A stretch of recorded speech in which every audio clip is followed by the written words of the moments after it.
See that chopper come down? If there's any survivors, I doubt they'll last long. Could be some sweet salvage there.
Soldiers of the Pact, you are not merely our best hope. You are our only hope. Your duty is to defend this entrance against the servants of the dragon, Zaitan. The torch of renewal is in your hands. Together, we'll ignite a fire to burn away the corruption and set Orr free. Remain strong. Stand ready, Pact soldiers, and stand together. Lead the way, Commander.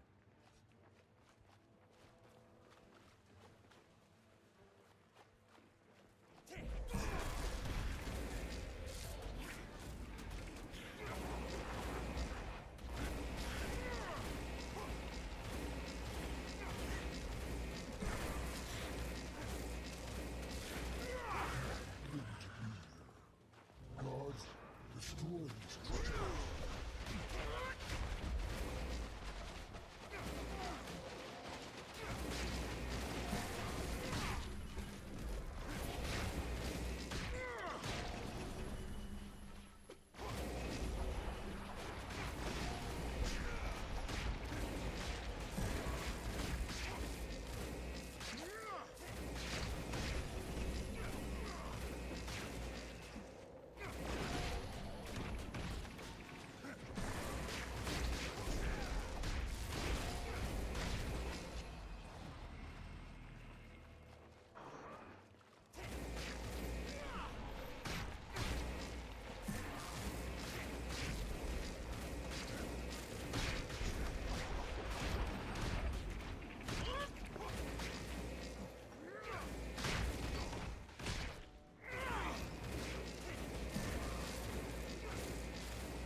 Gods, let them pass.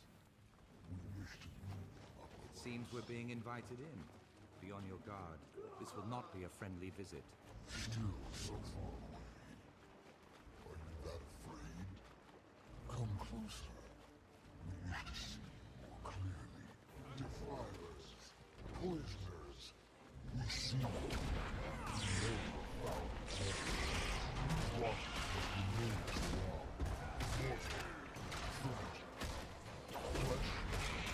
see in your heart that you've lost someone to Zaytan. Someone named Father. He's witnessed all the death around you. All those who have gone before you. Come to Zaytan and find everything you have lost. You can be with them again.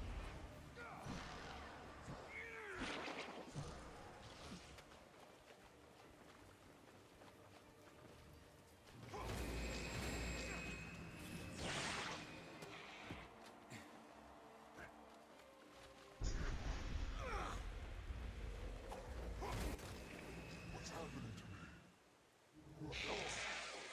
Why does it bleed so brightly?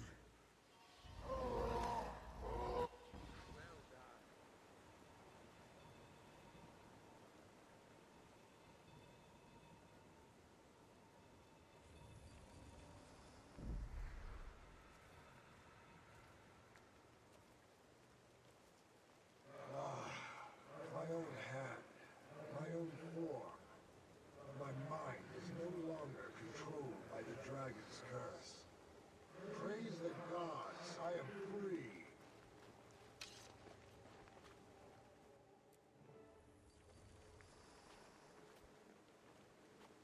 Here at the end, I'm glad that it's just you and me.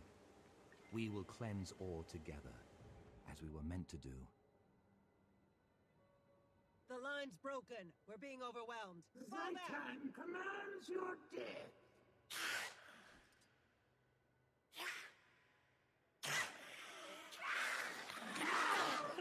Firm up and protect Marshal Traherne at all costs.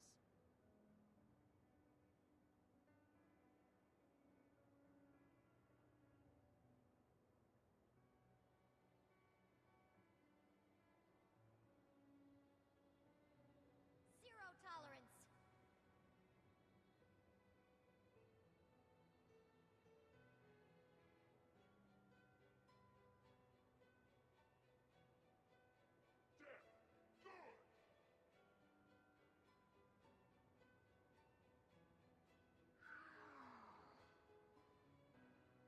Rest.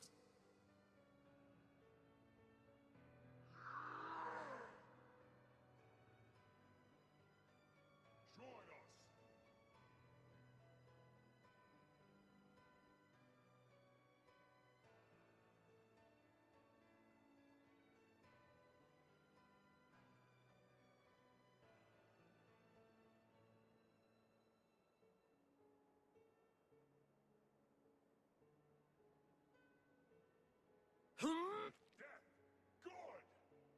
Death.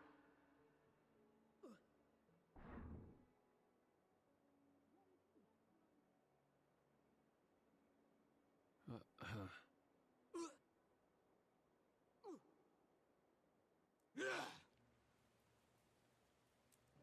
It has been a part of me since I took my first steps.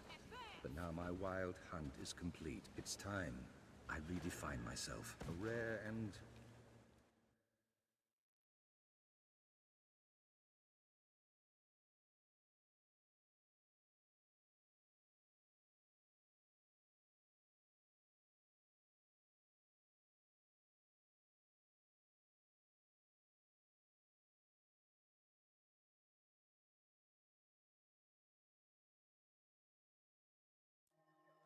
Fighting is fighting. They want to straight up fight.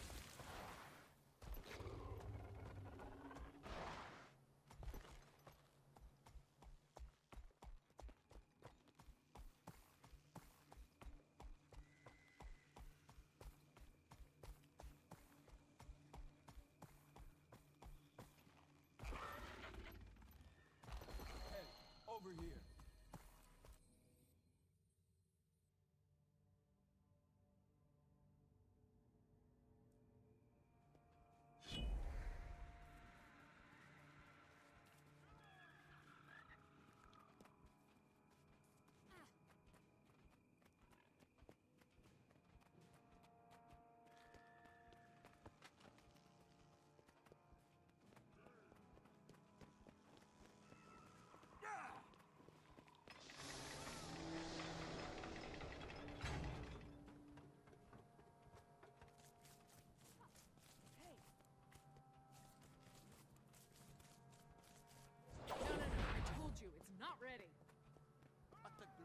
Tell me the truth. Are any of the Char afraid to fight the dragon in these untested areas? Come to me. We must discuss. Coyote, Vars, where are we with the supplies for the Humble?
Good to speak with you.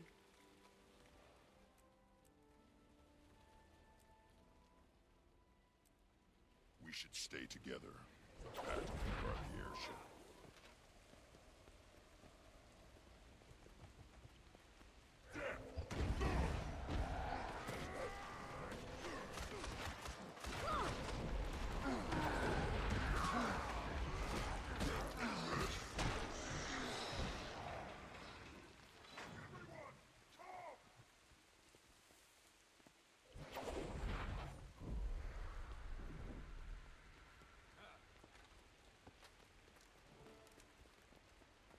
Foolish fleshlings! You will wither before the might of Titan!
Well, hello, good evening everyone, and welcome to my stream where I just wanted to start stream a little early, where my new dog has been playing away and is starting to wind down a little bit, and if you listen closely you can probably hear her chewing away at a chew right now.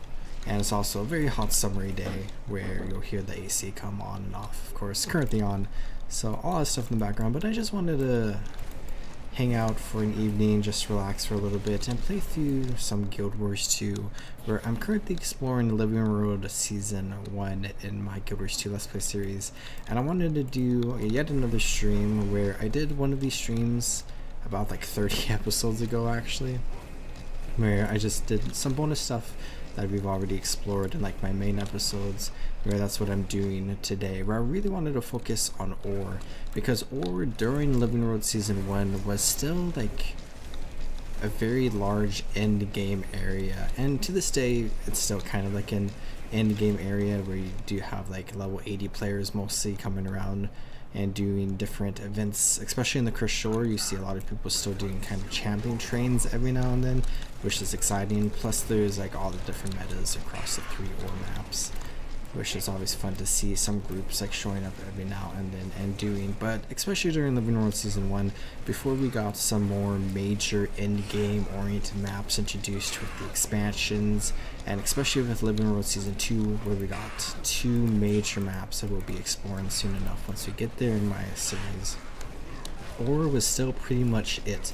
Where with the entirety of Living Road Season 1 and like all the content that was introduced, we see like fractals added, which is like in-game instance content, and we see some different festivals added which introduce open road-esque activities, like we'll see with like the Shadow of the Mad King as well as the Queen's Gauntlet. But really when it came to like pure open world maps, South Sun Cove was the only map introduced in Living Road Season 1, and it's a little bit of a lackluster map, of course. It's really cool, but it's just a very small without too much going on. So when we look at like the first year of Guild Wars 2 following release, we got South Sun Cove, and then we had Ore, and we had like Frostgore Sound for like level 80 specific areas. But with the beauty of Guild Wars 2, we do have level scaling, where every map in the game is still relevant from, you know, level 1 to level 80 in Queensdale, for example.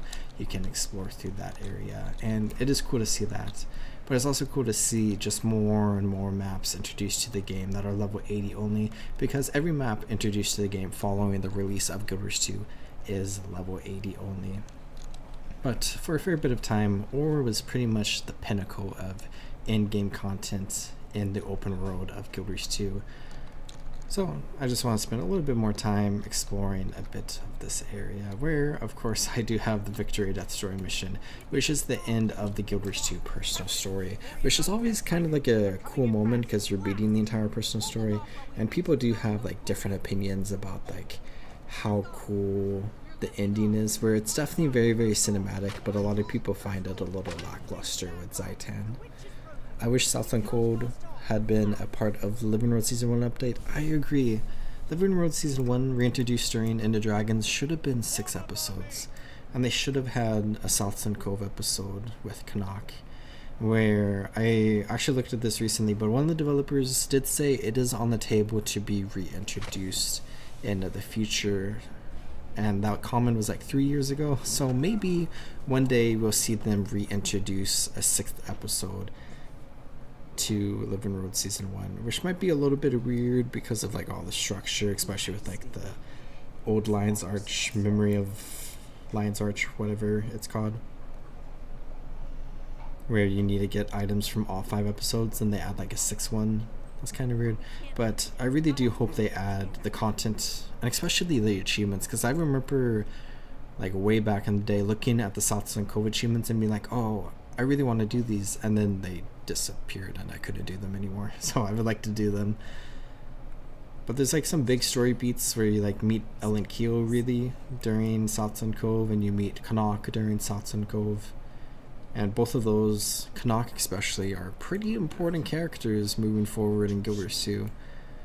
And that was like a big issue with like Living World Season 1 not being there, because you kill Zaitan, you beat the personal story, and then you start Living World Season 2 and suddenly you have these characters called Bram, Rox, Casimir, Marjorie, and Timmy calling you their best friend, and you have no idea who they are, except for like a 2-minute cinematic that was eventually added to the game, which was helpful. But what's much more helpful is having the content that introduces the characters in the first place, which is why the reintroduction of Living World Season 1 is so great. But then it's a little weird because we missed the introduction of Ellen Keo and Canuck and other characters like Subdirector No and some others that I'm probably missing. There's that one line guard Norn, but I think we meet her in the personal story at some point. I don't remember. Plus she's not like that big of an important character.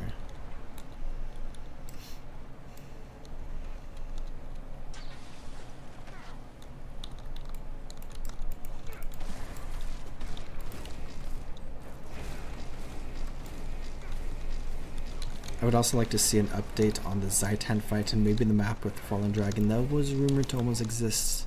I was reading the first part of your comment, and then I was thinking about that map, and then you got to it in the second part of your comment. But yeah, a lot of people, especially with the reintroduction of like Living World Season 1, like saw the strike added with Old Lion's Court, and a lot of people thought maybe we could see like a strike added for Zaitan.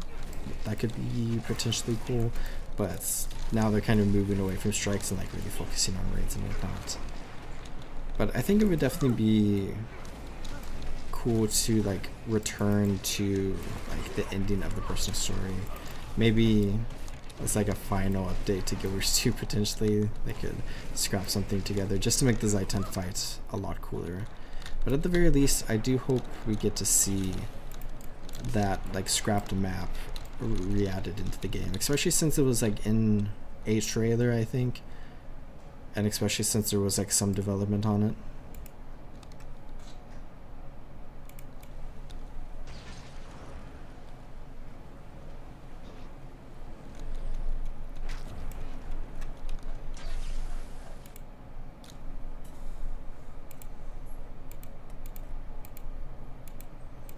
I just noticed you got a badge also.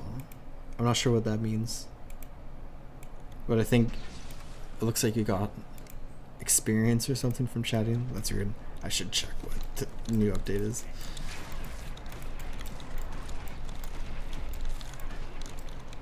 And I think it would be cool also to have, like, I talk about this so much, to have a raw added to like the roadmap as maybe like an open roadmap potentially. And maybe we could see a raw extended to the east to include like Zaitan's dead body. Because there's like a lot of area, like here especially to the south of Raw as well, where we could just have like a massive map that has a lot of like the geography, whatever, built already. And then just use it for like a random map.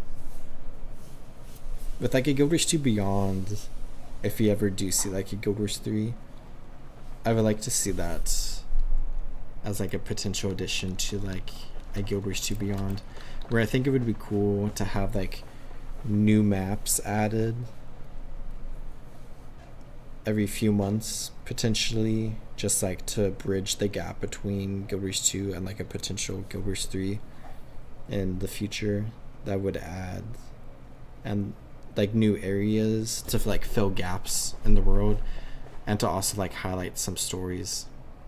Where I think like adding a raw and adding like the Zaitan map would be really cool to one, like use up that area that we've seen a little bit of, and then to be able to like re-explore like more of like the Zaitan storyline. But then I'm just dying. But then also maybe we could like focus on like how ore is changing, kind of like how we see with Siren's Landing. We got to see how ore is changing. It would be another good opportunity. But I think for the Zaitan fight itself, it might be like too much effort, and I'm not sure really how you can make it much cooler with like the same concepts. I guess just adding more interactive elements.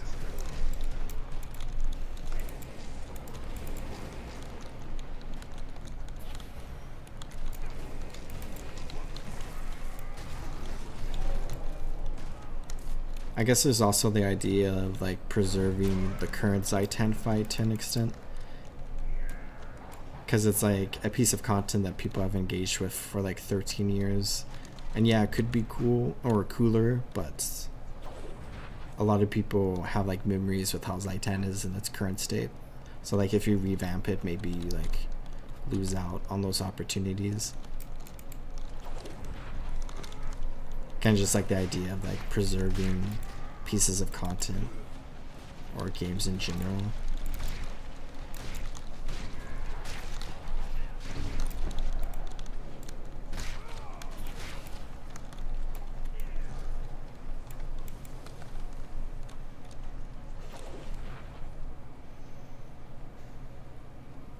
But I think as far as like a new player experience goes, a lot of new players that I've seen definitely feel underwhelmed from like the Zaitan fight, where it can definitely be like a bad look to some degrees, but a lot of it, people also find it like really cinematic as well. But it might be like worthwhile to like support like a potential growing community to like revamp Zaitan just to provide like a cooler opportunity for newer players who are like going through the entire story for the first time.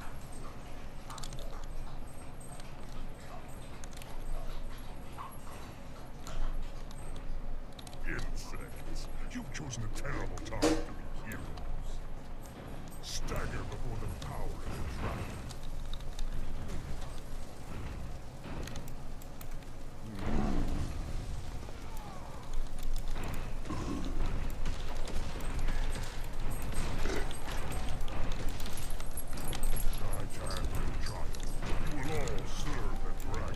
I have 50%. I forget if it's a set 50% or not. It kind of looks like maybe it is.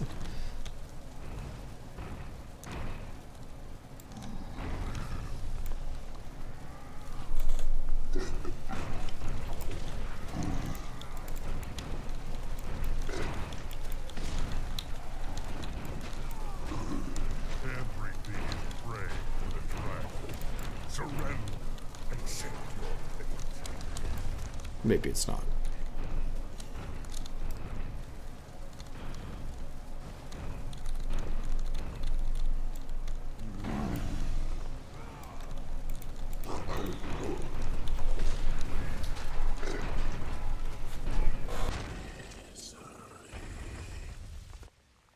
Come on, let's give the Skald something to sing about.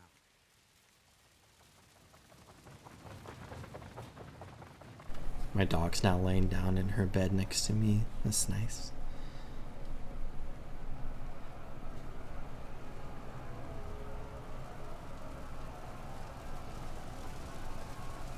But yeah, the story mission as a whole definitely feels dated to some degree, especially with like everything we see from like Heart of Thorns forward, for example. But I do still think overall it's like a relatively good ending to the personal story, which I think is a bit of an unpopular opinion, but I like it well enough.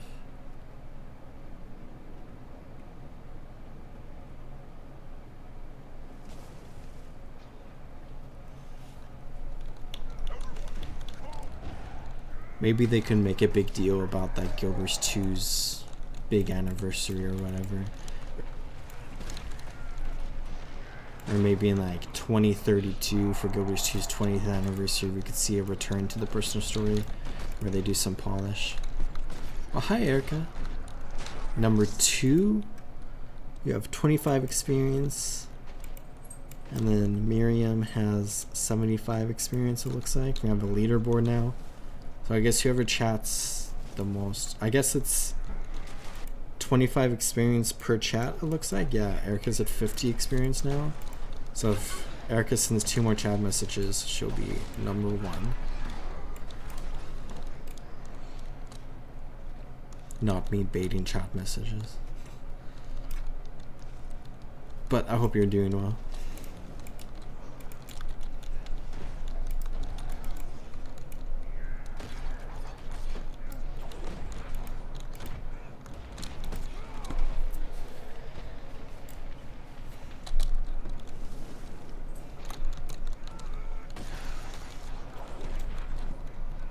I wonder if there's like a public way to show the leaderboard. Does it show like the number 2 icon in chat from the viewer perspective? Because when I click on it, it shows... Oh, it's showing Erica still at 75. Perfect stream to put on in the background of studying. Thank you, thank you. I take great pride in trying to be relatively chill and cozy.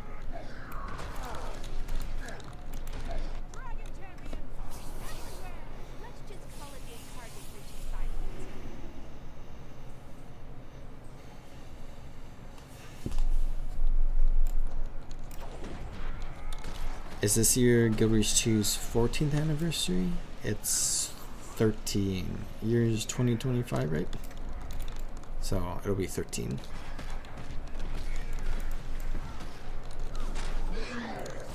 In like 3 weeks, right? Or upwards of 4.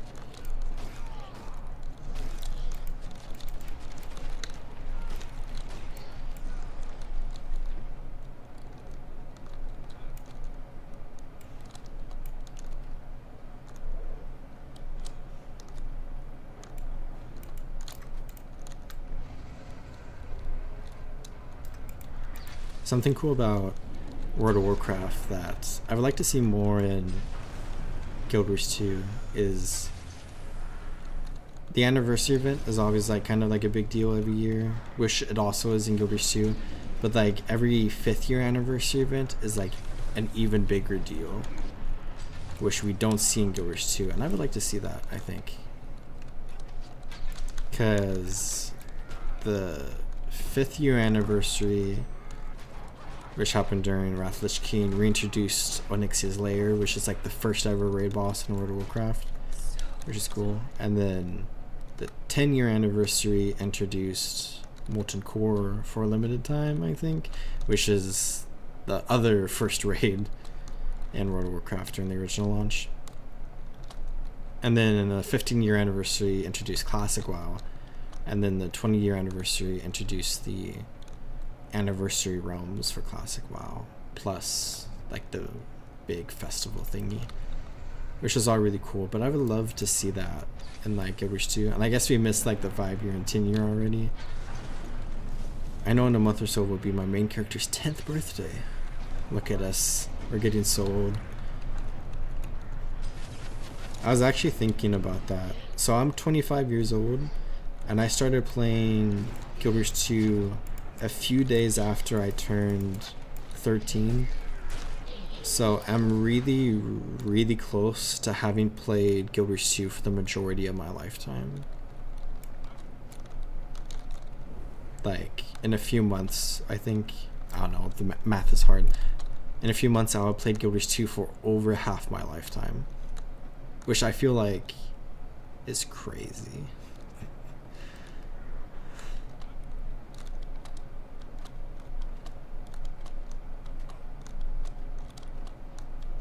Which, like, I guess a lot of people have that with, like, different games.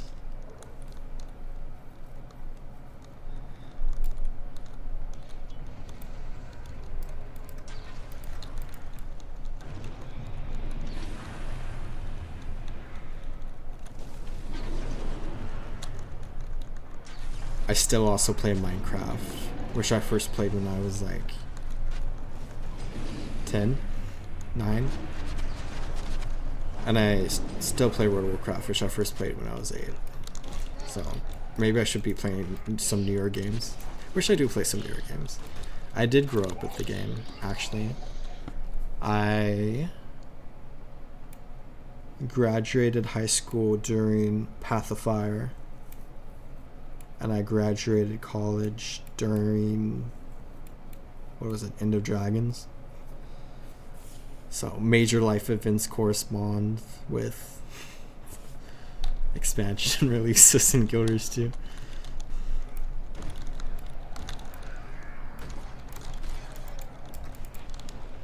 Shadow of the Mad King in 2020 was my fiance's first Guild Wars 2 festival.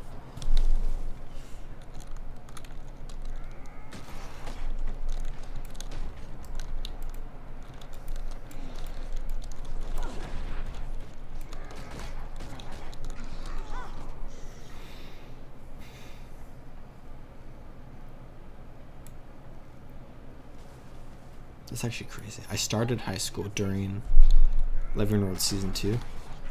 That's crazy.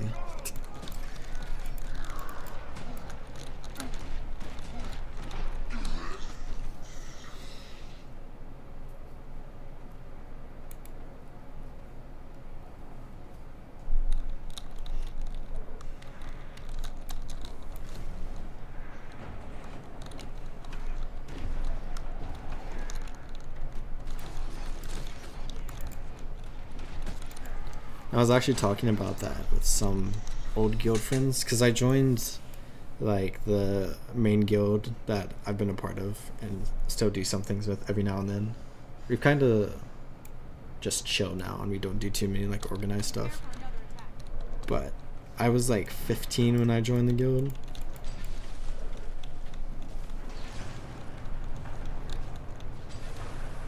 So then like these people that I've been playing with for like 10 years now, I guess, have also like just in the background also experienced me like growing up, I suppose, which is kind of weird to think about because like they're all in their like 30s and 40s now, but they were like in their 20s and 30s.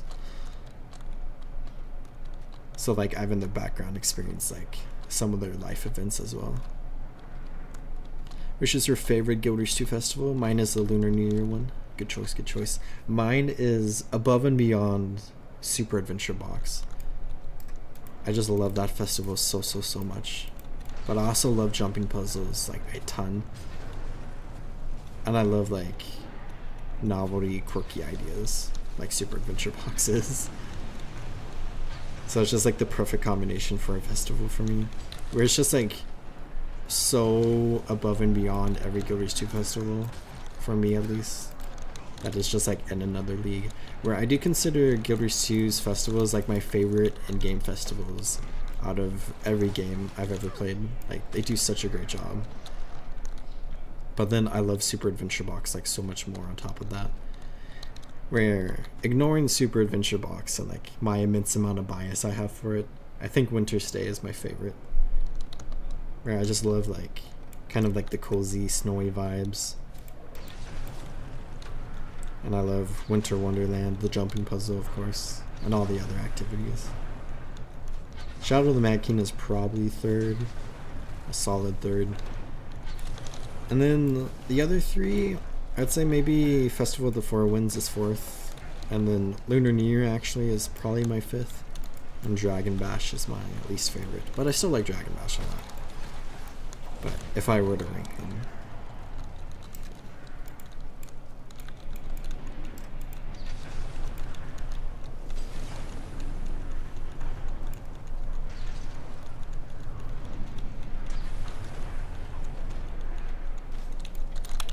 I'm really excited for Festival of the Four Winds in a week,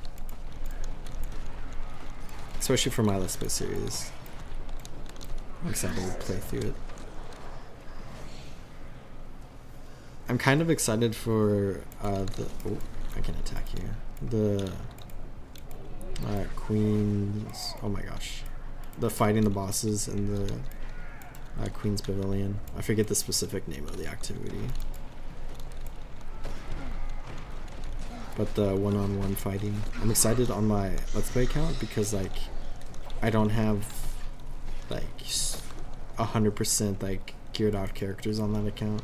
And I don't have like meta builds, I suppose, really on that account. So I'm excited to like play through some of the bosses, kind of like at a disadvantage. Let's see how it goes.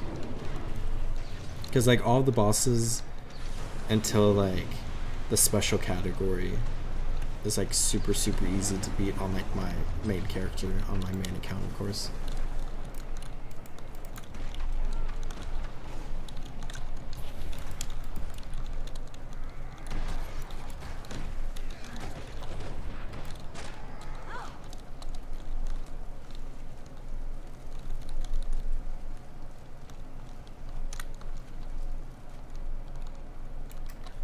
That's baller in me. Okay, Guild 2, Festival of the Four Winds. Some people call me an encyclopedia of Guild Wars 2 knowledge, but then I can't remember the name of...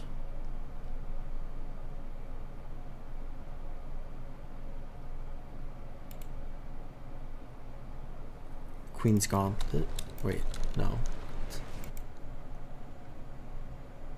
Oh yeah, Queen's Gauntlet, okay. I don't know why that was... I can't remember things. Last year I finally got a new computer and found that I had been enjoying all the festivals so much more. No more skipping 9-year-old computer. I can feel that. When I first started playing Guild Wars 2, I had a really old laptop. So old, in fact, I couldn't load Queensdale, Divinity's Reach, Cursed Shore, Codicus's Manor, Ascalonian Catacombs, Legacy of the Full Fire, and maybe like one other thing. Like that laptop just could not handle those like zones and like instances for whatever reason, where like I could not beat the personal story on that laptop. I had to go to a friend's house and beat it. But it was so nice once I got my first computer, because I could finally play Guild Wars 2 to like the fullest capacity. And then I got my second computer, and it was like a major upgrade. And then I could start recording Guild Wars 2, which was great.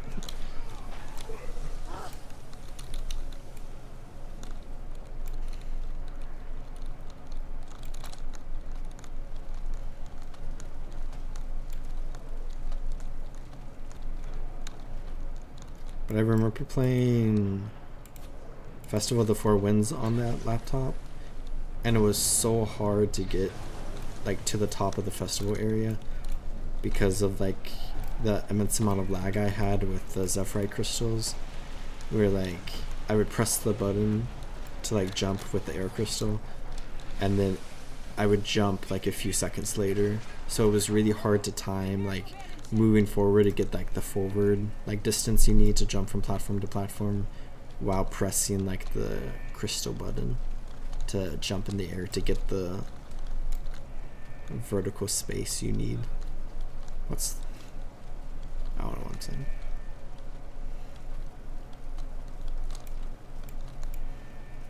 Another ship coming in, and it's a huge one. When it comes alongside, get aboard. Abandoned ship! Get to the larger vessel!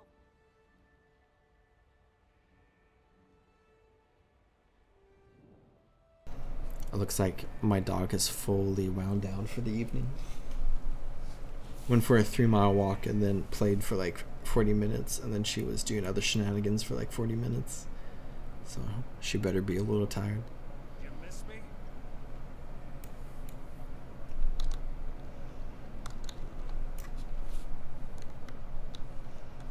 But yeah, I think with this part of the instance, this is like the biggest part that people have complaints with. And it's like the thing that people most want to see updated. Also, I accidentally interacted with one of the anomalies one time, so I kind of like started the achievement, but not fully. But once I get around to that in the far future, I'll dive deeper into those anomalies.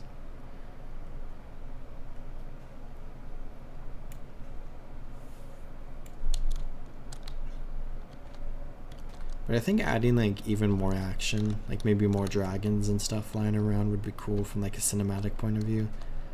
And they could probably handle it nowadays. But adding like more interactive things would be great. Because like they do launch like Risen onto like the airship, but maybe we could see like a few like lieutenants that have like unique interesting mechanics that kind of like incorporate mechanics we see with like modern day Guild Wars 2. And then the kind of whole idea of like fighting Zaitan is that you just like shoot cannons at him. It's like aerial warfare. So like kind of like the concept of like just like getting on a cannon makes more sense, but like I'm sure there's some way to make it like more interactive. Stand aside, I have this. Excuse me. Maybe making it slightly shorter and having like other airships kind of like come in and like start shooting at Zaitan as well would be cool, instead of just the glory of Tyria. Which then would like add the lore reason for why Zaitan dies so fast. You have like multiple airships shooting at him. On my old computer, I could not even complete the easy path of the Winter's Day jumping puzzle. Last year, I enjoyed beating all 3 paths almost every day. Yeah, it's rough when you're on an older computer.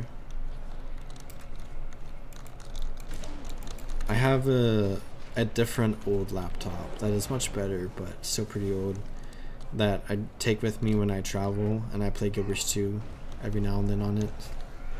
And it's not as bad as the other one way back in the day, but like it's still definitely a bit of a struggle. I tend to use it for games that aren't Guild Wars 2.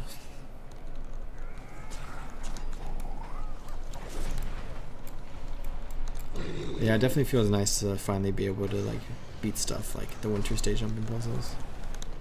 Especially since the Winter's Day jumping puzzles are so fun.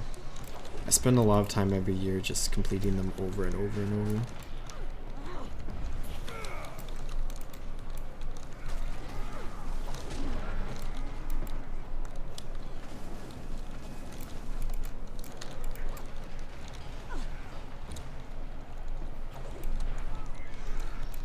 See, like right now would be a great opportunity after having killed like a bunch of trash. Maybe we could even have like a more trash, a denser amount of trash. Have a risen horde that are just like, you know, Zaitan's last line of defense, I suppose. But like before like this cutscene, it would be cool to maybe have like a bigger lieutenant that has like interesting mechanics that we can fight. And then I feel like back in the day, after this cutscene, there's like more trash that we had to fight for a bit. But maybe I'm just like misremembering. But now after this cutscene, it skips to the next cutscene, and then it goes like to the final part of the fight. But it could have another little trash phase, like maybe like a minute max of like just a lot of trash, and then have like a second lieutenant of Zaitan that we can fight. And then after that, it's like the final part where we like pin Zaitan or chain Zaitan against the tower thing. And then we have the cannon phase, which maybe we have the cannon phase be shorter with like more airships like shooting at him, like I was talking about just now. And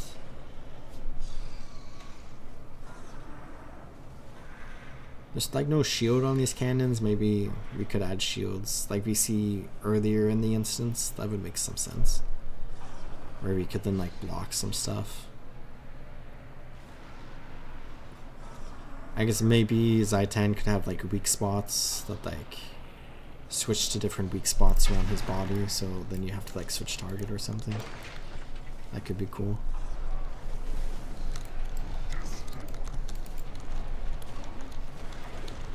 But if they do revamp Zaitan, I feel like the core idea should stay the same.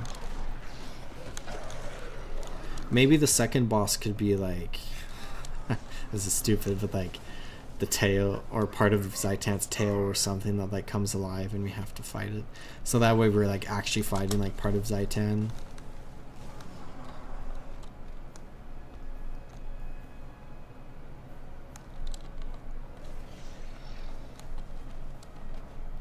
Maybe the first boss could be like one of Zaitan's like head things. They have like a specific name. I forget the name. Tendrils of Zaitan or something. So then that's like fighting like another part of Zaitan, I guess.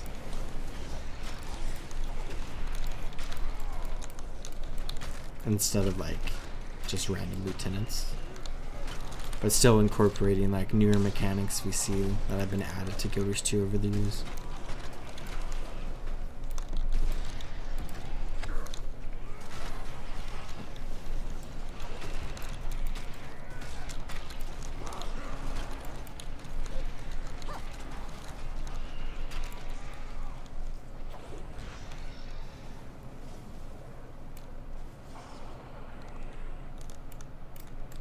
Slay the Elder Dragon Zaitan, where we just press 1 for like 3 minutes and then switch to another cannon.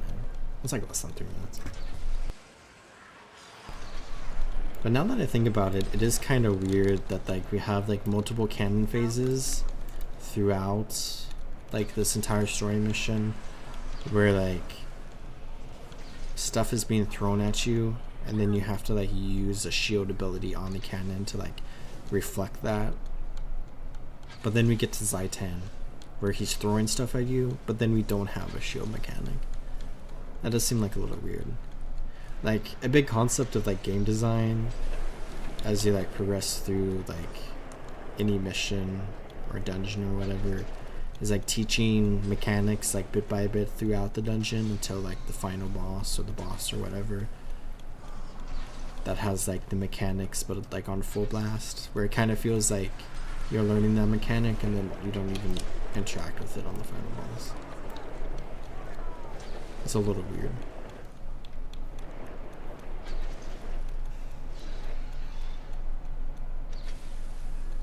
Also like how we have 5 cannons, because back in the day it was 5 players, but also makes sense because this is a massive airship. And then we can defeat Zaitan once and for all, and then ore can truly be cleansed. Fast forward 6 years, we see it slightly cleansed, but still very undeady.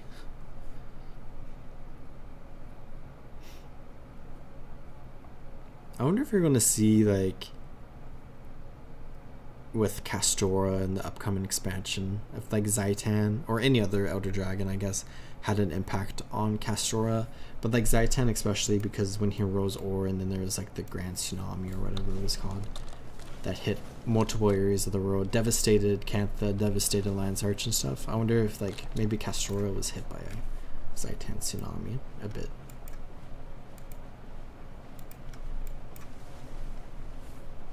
This was the end, right?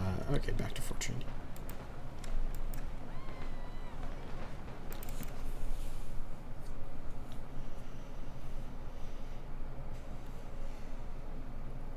I think I'll watch the 2 special cutscenes that incorporates your character into them, just so I have like footage of them saved in the stream that I can come back to at some point.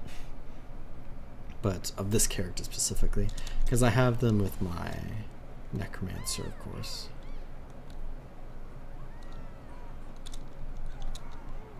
I guess I didn't do that with my Assyrian Engineer now that I think about it. I guess maybe that's a missed opportunity.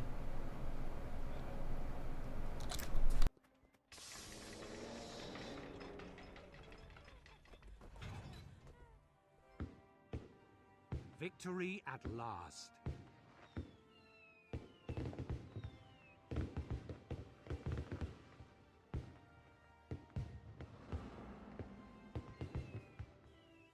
With Zaitan defeated, the corruption it wrought can be undone.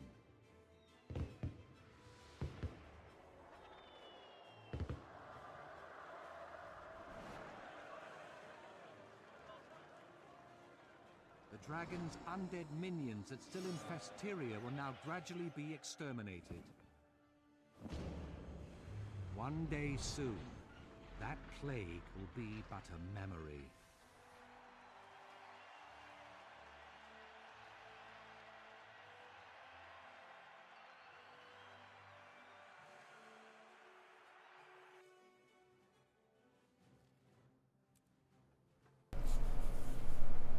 Hello, Neil River. I hope you're having a good evening tonight, or whatever time of day it is for you. It's almost 11 p.m. for me right now. Getting pretty late, but also kind of like the best time to just like sit back and play some games for a little bit.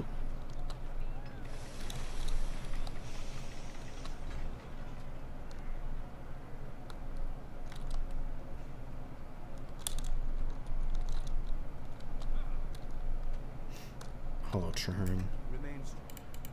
Dragons are not stars in the sky. Early afternoon here. As long as I am Marshal of the Dragon, I will see that debt honored.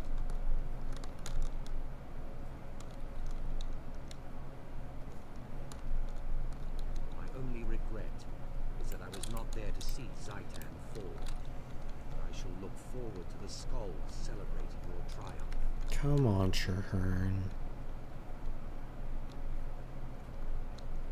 Congratulations, Commander. We've earned the right to set down our burdens for a time and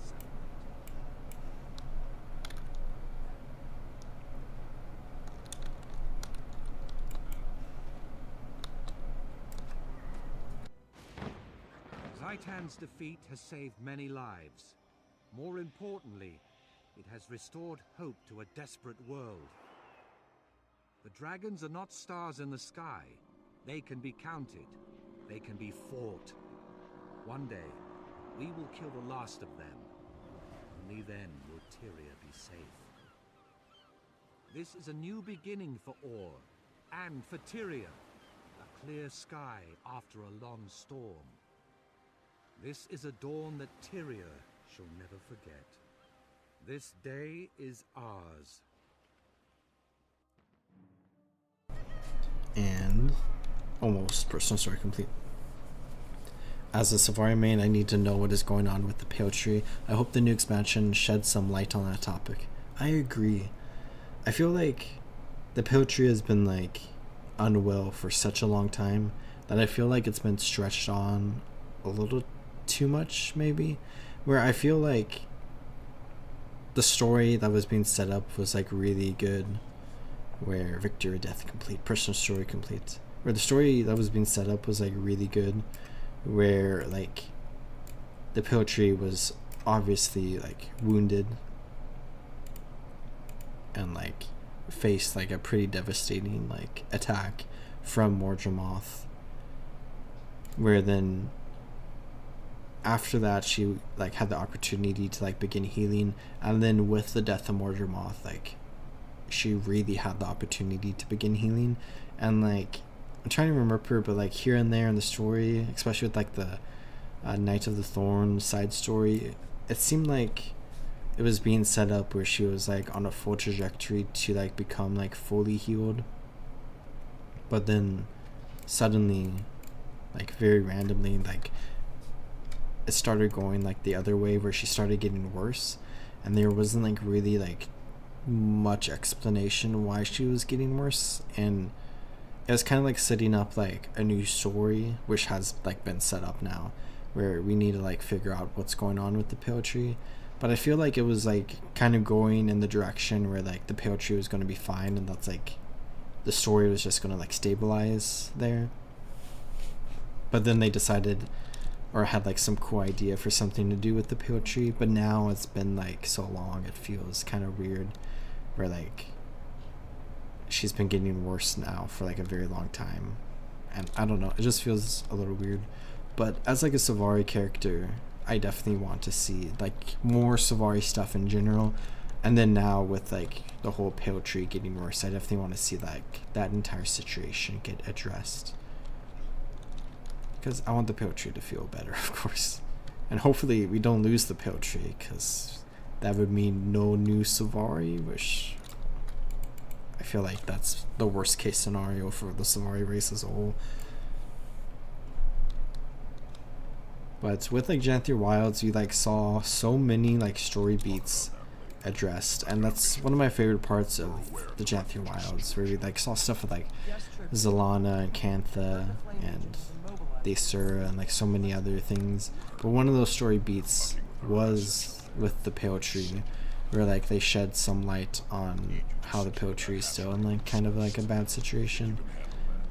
So it seems like they're continuing to set up a story for that, and whether or not we ever get to experience that remains to be seen, but I would like to experience that a lot. Or I feel like there could definitely be an entire expansion dedicated to like another Savari storyline, which we got kind of with like Heart of Thorns. It's like a very Savari centric expansion, but we've gotten multiple human centric expansions, and now we're getting an Asuran centric one.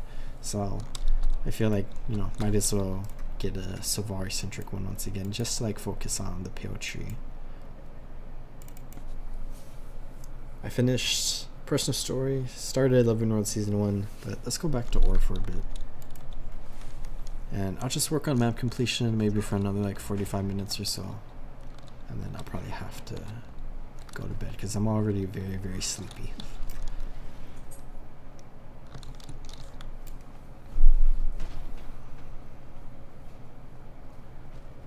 But if you do, like, something I really want to see, which I was just talking about with like a potential like Guild Wars 2 Beyond, but it could really be like just a mishmashed expansion, is I really want like a world trekking expansion where, let's say there's like 4 maps and like 4 distinct storylines incorporated into a single expansion, and like whether or not it's like has like a linear overarching story that goes like through all 4 of those like big stories, like that could be something that happens. But really just like focusing on like the idea of like 4 big stories.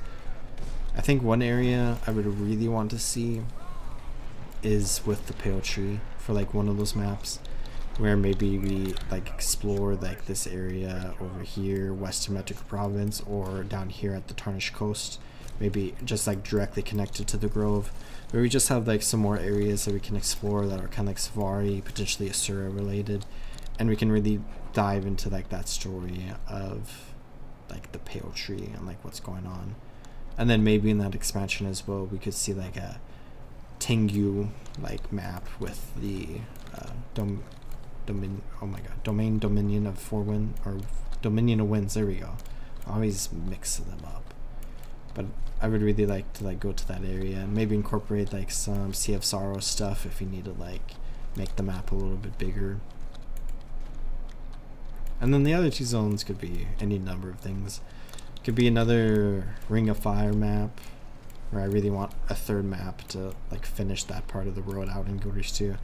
It could be the Shiver Peaks Bloodstone, where we have that region just in between Timberline Falls and Lornor's Pass. That is just like a gap of nothingness that I would love to explore.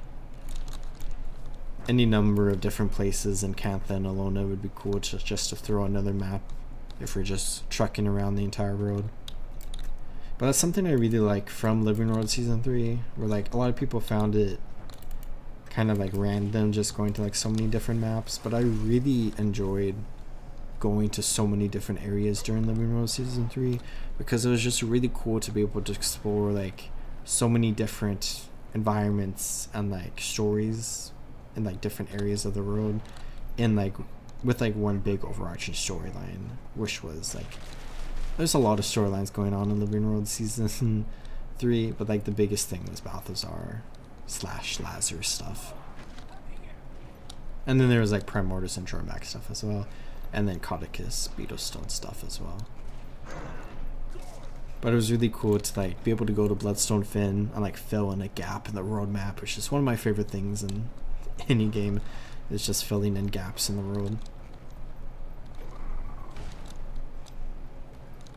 And then it's cool to go to the Ring of Fire, especially since we didn't have any Ring of Fire maps at all in Guild Wars 2, and then we finally got that. And then it's cool to go to Bitterfrost Frontier and have like a snowy area and focus on kind of like some Coden and Quaggan storylines and explore like a very unique environment. And then like Doric, you know, really cool like theme and idea of kind of being like the outskirts of Divinity's Reach, similar to Shaymore, but then like focusing on like White Mantle stuff. And then really cool to go back to the Ring of Fire once again and explore like a pretty unique environment that's kind of similar to like the Heart of Thorns maps, but also like very Ring of Fiery, of course. And then it's really cool to then return to Ore at the end of Living World Season 3, just to like experience like Ore again and get an update on that story, where I just really enjoyed kind of like all the like random stories kind of combined together in like a relatively cohesive way, but still like providing the opportunities to explore like a lot of Tyria as a whole. Because with like all the expansions and stuff, it like really focuses on like one area of the road, which like makes the most sense, of course. But I do love every now and then just having some like road trekking going on. Or maybe find other Savari trees. We know from personal story that there's at least one tree that is in the Pale Tree. It would be awesome to find one in Castroia. I definitely think that would be cool. And I definitely think it's kind of important to highlight like the impact of the Elder Dragons on the rest of Tyria. because we see like so much Elder Dragon activity around Central Tyria, but when you think about like the Antikytheria and like the planet of Tyria as a whole, you know, ley lines are going everywhere.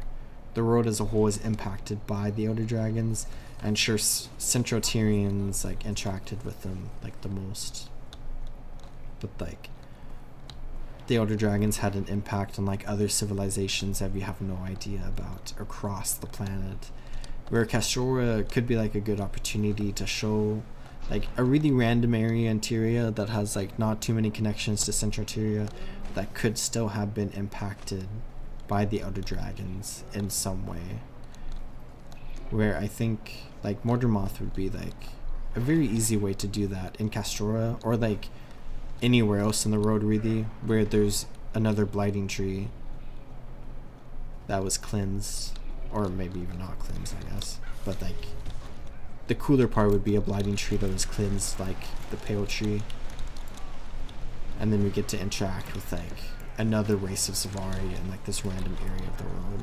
I think that would be really cool.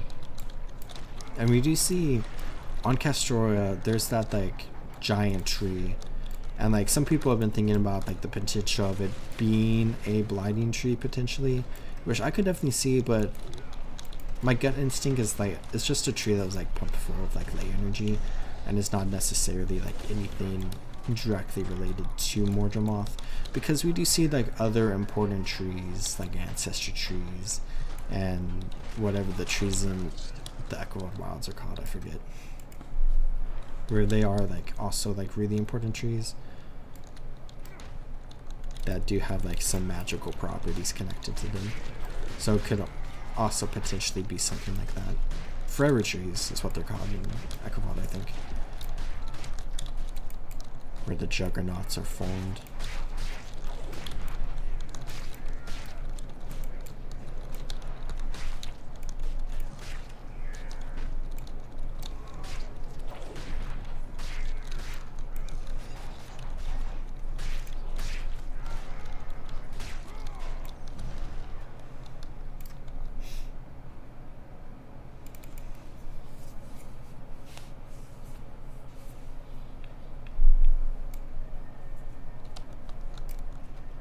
But realistically, there could be any number of different groups of Savari out there in the world, because we do have like Malik's group, but realistically there could potentially be like thousands if ArenaNet really wanted.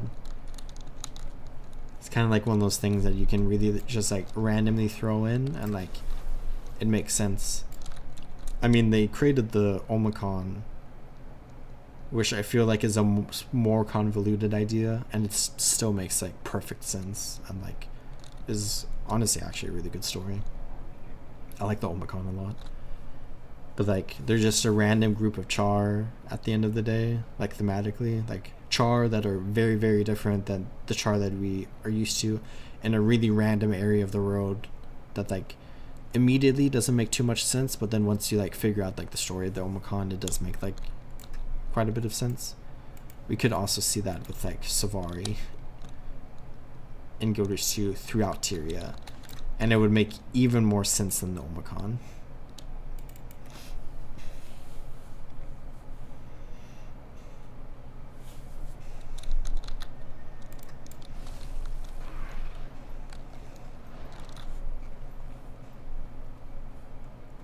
Kind of related to the Elder Dragons is like the deep sea monster, which for a very, very long time people thought was Suwon, but then ended up not being Suwon, but is still something that exists and like scared the Crate and the Quaggan, and is like a major threat somewhere in the world. Where I think this expansion could have the opportunity to maybe highlight that creature, whatever it is. Especially since there are a lot of like, you know, underwater, water in general, pirate themes with this expansion. It would be a good opportunity to lean into a more like underwater, like horrific monstrosity that like plagues the unending ocean.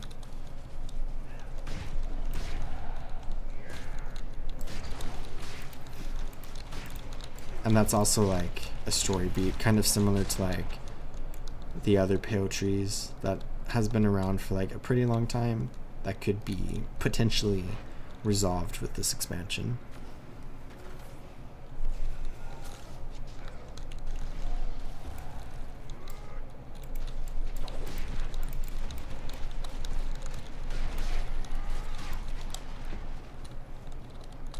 I'm also excited to fight Inquest again, where I feel like some people probably have fatigue with the Inquest, but we haven't really dealt with them too much since Living Road Season 4.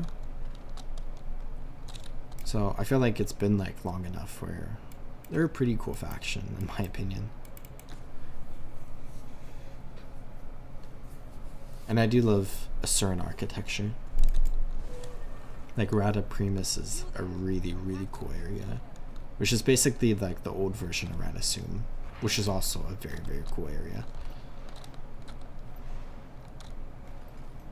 But speaking of Rada Primus, I really like how they took like the old model for Radasum that was like made for the game and like showcased in like the cinematics, but then was changed before the launch of the game. But they still had like the old model, so then they reused it. And it's like a giant asset with like so many details. So it's like really impactful in Sandswept Isles, where it's like a really intricate, detailed area for the most part. I think that was a great use of something that was cut from the game and then eventually reintroduced 6-7 years later.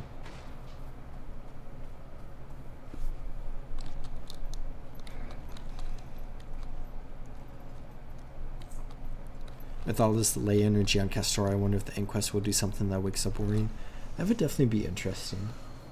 Maybe this provides another opportunity for us to interact with Aurene, because she'll have to come and deal with the shenanigans with this ley energy.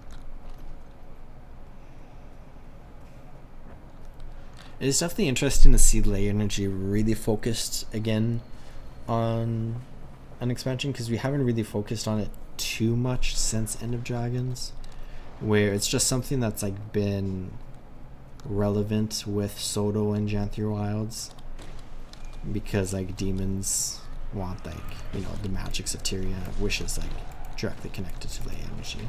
That's what ley energy is. I'm not going to be able to kill this elite, am I? So it's kind of interesting to see like the potential connections with ley energies to demons, or you know, like attract demons, but also with like pre-existing stuff where we see Aurene, and like maybe we could see something like Chalk again, where they're attracted to like this big thing of ley energy.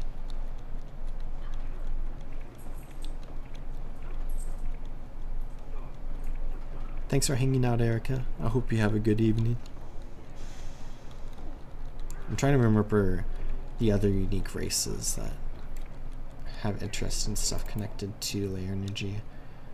Like, I think the Karka interact with it somehow. I'm trying to remember that story.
So close.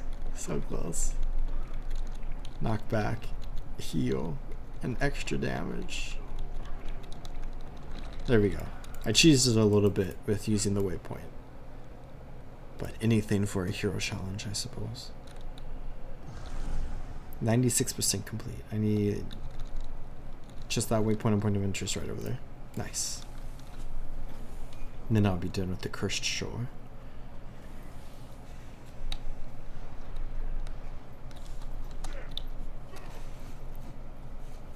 I think I'm about 50% world completion. A bit over it on this account, or character rather. Or there's cursed shore. And I'm at 51%. Yeah, I definitely do a lot of world completion like off camera and stuff on this character and on my Safari. And then kind of on my Ascern Engineer. I like had the big montage in my special intermission episode of me getting road completion, like a bunch of maps, but just like the final objective.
My dog started growling at the front door and it's 11 and pitch black outside.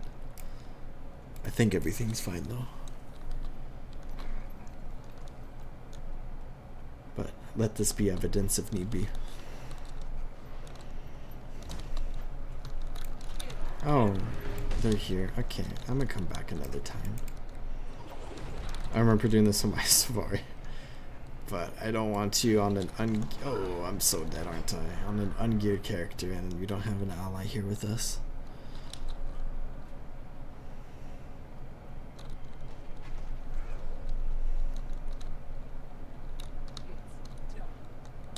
Get out. Okay. I guess we could go this way to this hero challenge over here.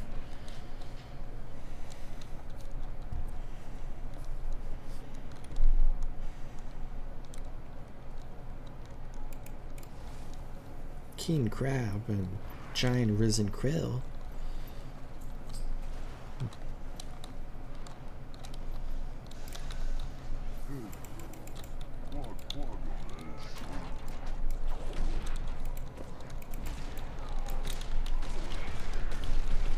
Ooh.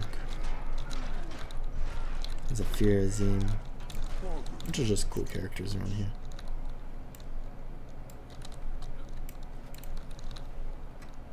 The Largos could also potentially be in Visions of Eternity as well. It could be a storyline that's picked up. If we're focusing on like some underwater themes. You could see them written in somehow, in some way, for some purpose.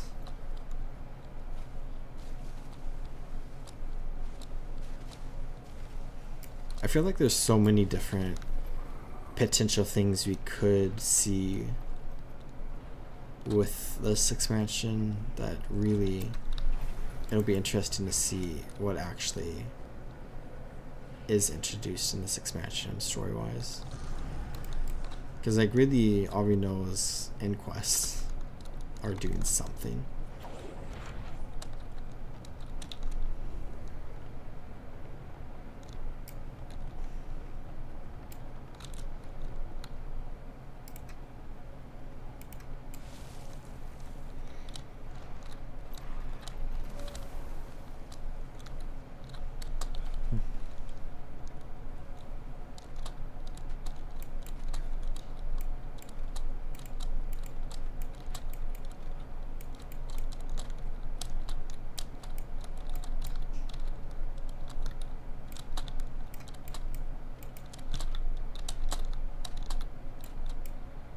Orion chest with a single blue piece of common unidentified gear.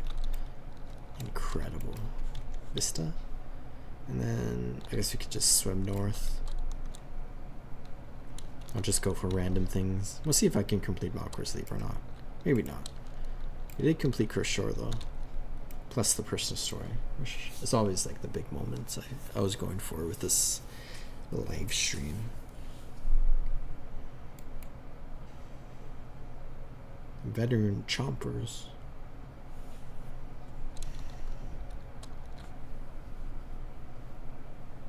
The Harbinger.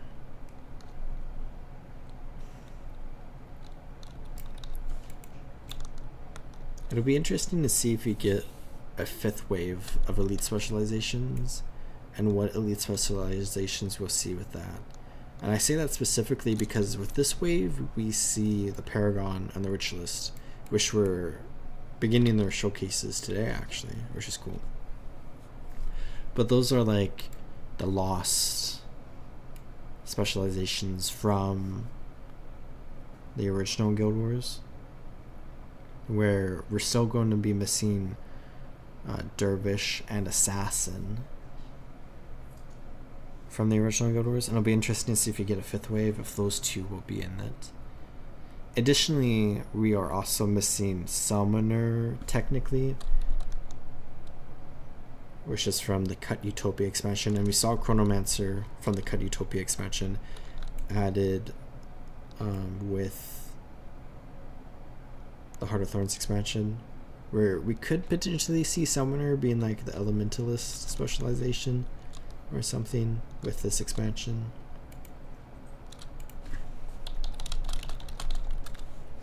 But that could also potentially be something that we see in like the 5th wave as well. I could assist with some of the tricky map areas if you're interested in a bit of Help Knight. Maybe. Let me come over here and grab this, and then I'll run back and see if I need help with that. I think there's like 2 tricky areas in Malcor's Leap.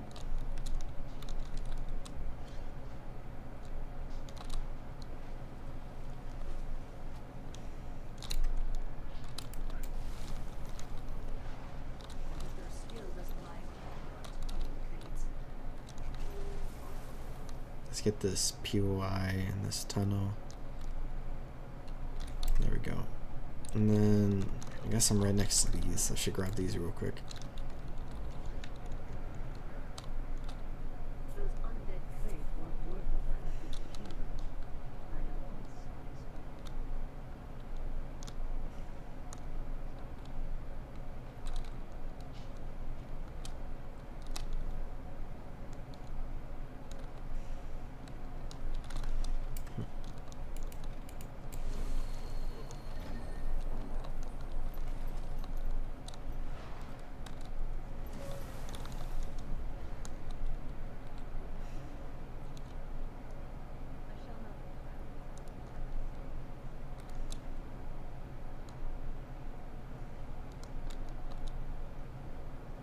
The temples in this map are also not taken. I have no idea what the timers are, but some of them might be challenging to get. Like, I actually think I cannot get this hero challenge. And it looks like maybe... Oh yeah, the Cathedral of Zephyr's event is up, which I guess we could do if you wanted. I need to get out of here. Let's go back this way towards that one hero challenge. Then there's this hero challenge down here that's also tricky. Healing is impaired in the area, but the event might not be up. Okay, let's grab this Deep's point of interest real quick. And then let's waypoint over here really quickly.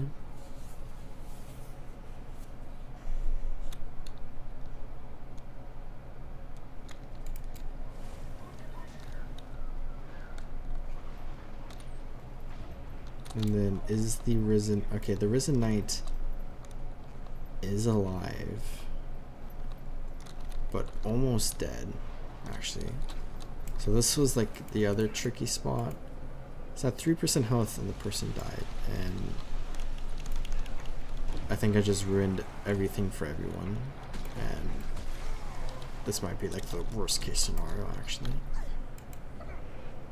Let's see if we can commune with this really quickly.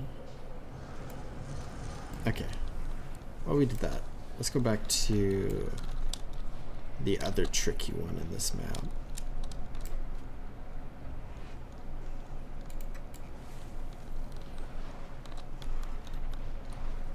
Where waypoint from, lights waypoint, that's the one we want. And then, oh, I need the point of interest down here as well. And then we'll have to see if the event is still up or not. Okay, got that point of interest. Then there's 2 tunnels, one on the north and one on the south. I feel like I like the northern tunnel down into this area a little bit more, because it's right next to the waypoint. Okay, let's see what's going on in here. Is there anything? Okay, it looks like this event was actually completed. So, it looks like we don't need help after all. But thank you so much for offering. And maybe it'll spawn again by the time I kill this Bone Seeker that can't have conditions applied. Okay, King's Altar. Commune at this place of power.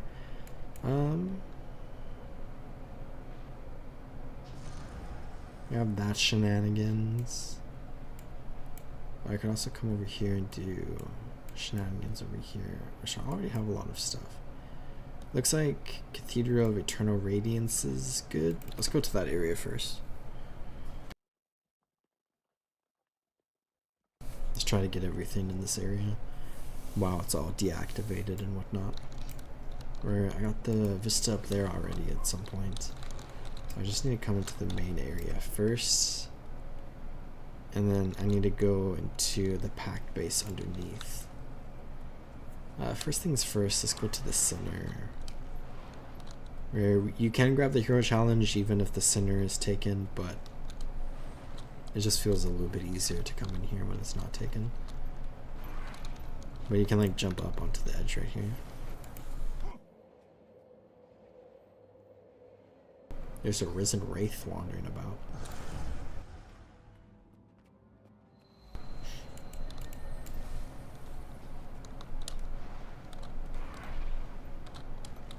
Then the 3 platforms all around here. Oh, I got that one. And then point of interest, which I already have, I guess, but I don't have the waypoint. Do I have the other point of interest? I do not. Oh, maybe I got it from the story, and I just didn't go far enough in the story for that point of interest. I'm trying to remember. It's been a few months now. But I think I did do the Cathedral of Eternal Radiance story on this character.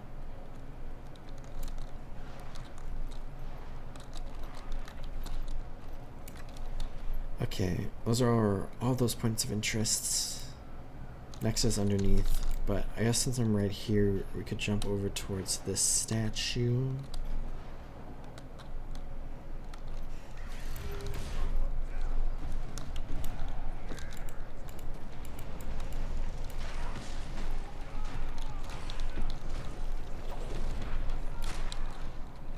Some elementals. Commune with this place of power. Okay, and then let's go. Oh wait, there's a point of interest there. I'll go back.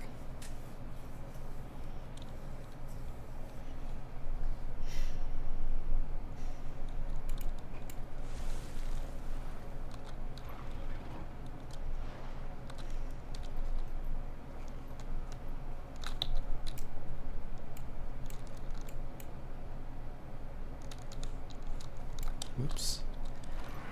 Just riding my raptor into the wall. The raptor is very patient with me.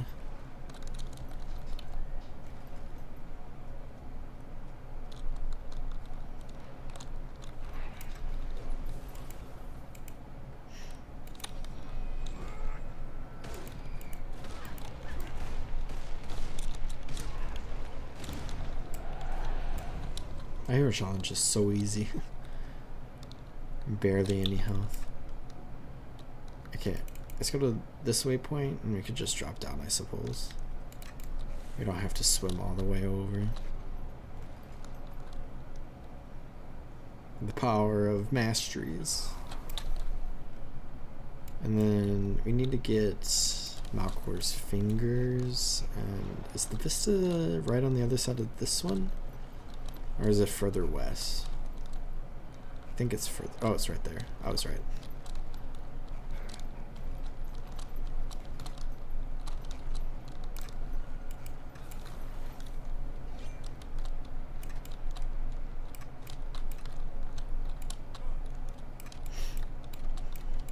Carefully jump up here.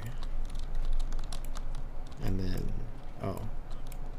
I've never been over here before, actually. I probably have at some point, I just don't remember. I guess it's like an easy way to get up here. There we go. And we also explored Malcor's fingers. Next is the point of interest I forgot about over here.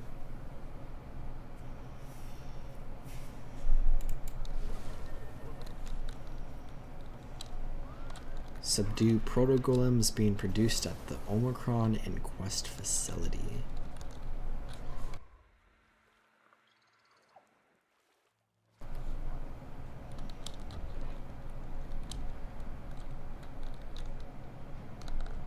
So many turrets just shooting at me. A little bit of a taste of what we'll be getting with Visions of Eternity. Just some random inquest. Okay, I'm missing some stuff down here. That's our waypoint here. And then I'll go to Cathedral of Zephyrs last, and I can help out with the event, with wherever the event has been progressed to.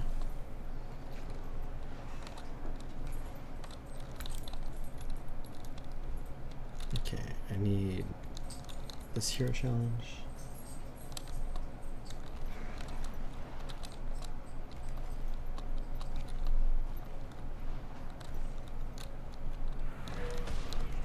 So many undead here.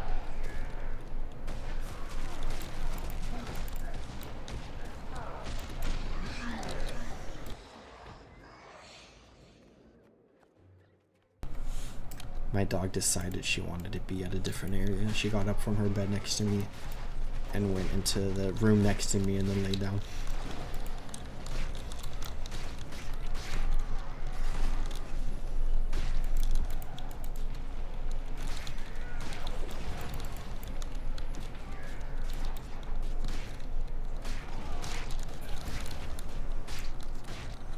Enchanted Orient Bowl. Don't forget the point of interest. You gotta run closer to the door. Bait Falahin. I have no idea how you pronounce a lot of the Orient names.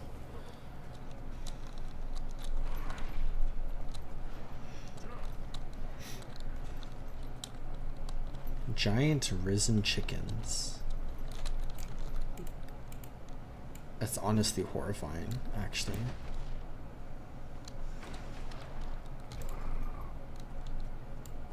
That's so horrifying. Look at how big this chicken is. Genetically modified to the extreme. And then risen. Okay. I'm missing this point of interest, and then I'm missing one other point of interest. Because there's the two in the cathedral. This is just Malcor's Plaza, right?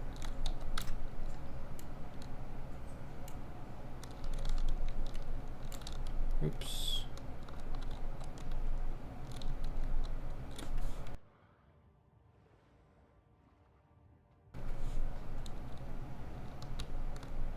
So many unfinished Duena statues. Malcor's Anguish. Okay, let's get out of... Oh, I just attacked this for some reason. I'll just carefully swim out of here as best I can. Dodge you. Get to land. This area's kind of safe over here. Okay. So, waypoint. 3 hero challenges, and the Vista, and then 1 point of interest, 1 point of interest, and then, oh, I'm missing Ketamance, it looks like.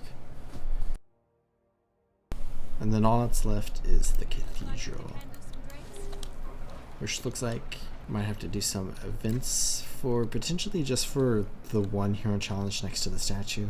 I think you can get every other thing there without any issues. Oh, this is like the farm area. I already had Ketamance. Okay. Now to Lights waypoint. And let's go see what's going on with this cathedral.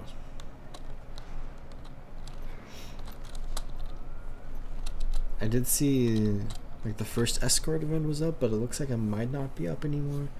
And I'm not sure if that's because it failed.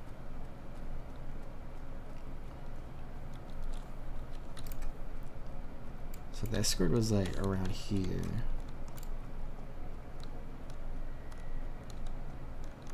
Should we help out with killing this? Just come in the last 20% and take all the credit. Just make this hero challenge significantly easier for some people. Look at how much work we did there. Okay. Hi Athos, thanks for this cool stream. Hey, thanks for hopping in and saying hello. I do enjoy streaming every now and then. I'm just playing on my human guardian character from my Let's Play series. Working on some map completion and story completion that I've done on other characters and specific episodes, but just wanted to catch up on this character specifically.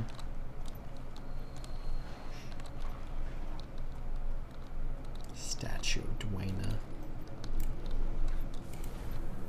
Okay. Looks like the event's back up, so I guess we could commune with this really quickly. And then I guess if people are still interested, I can go ahead and load up I guess I can create a squad, but I have not created or gotten my commander tag yet, which is something I should probably do. But I can do Cathedral, oh gosh, Zephyrs, right? Cathedral of Zephyrs. Zephyrs or Meta. So if you're North America, I just threw up LFG and Central Tyria squads if you just want to do random Cathedral of Zephyrs event, which is important for a few different collections. Some people like to farm it for the 1 drop that's useful for guild hall decorations. And then there's some other random stuff. I requested. Ready? It's a rough trip to the Cathedral of Lights. I've been researching Orion history to prepare for this task. It's fascinating, but I digress. Let's get moving. I'll explain along the way.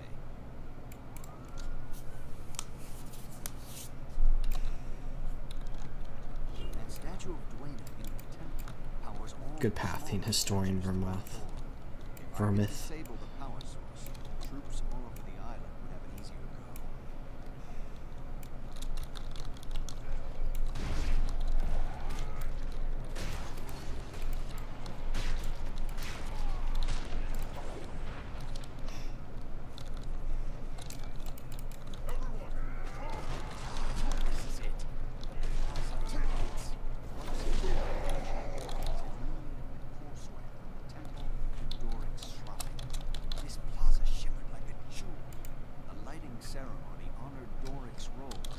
Oops.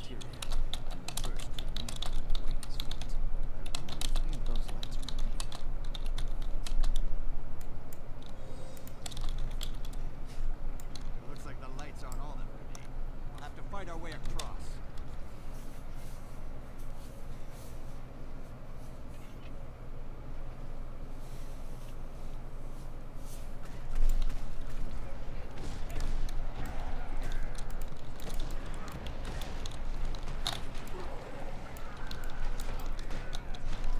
I joined? I see you. Thanks for joining and helping out. It is actually fun to do some events.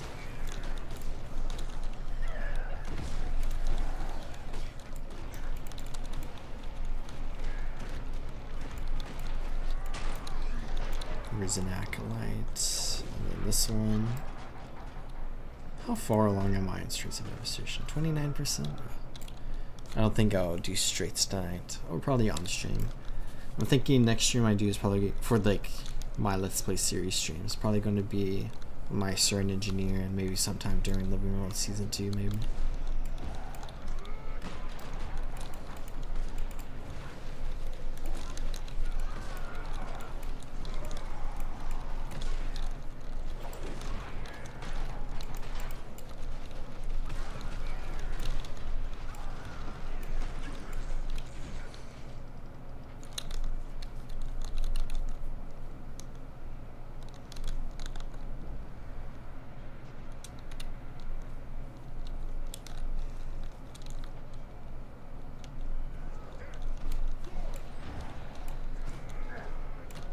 I try to group them up. Don't work out too well for me.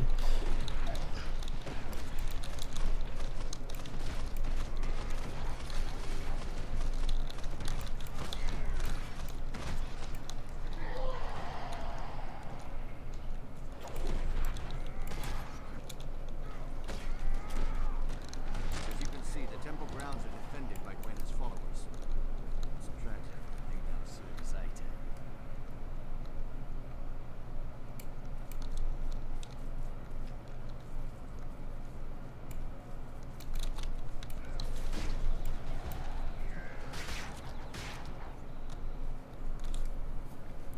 Are you excited for the potential new ranger pets we might see with Visions of Eternity? We have the weird like crocodile wolf thing. And then there's the one showcased today. I'm trying to remember what it was. I remember thinking it was really, really cool, but I cannot even picture it in my brain right now. Visions of Eternity, Gaboosh 2. This might be really, really loud. Okay, it's fine. Is fighting at some point. Where is it?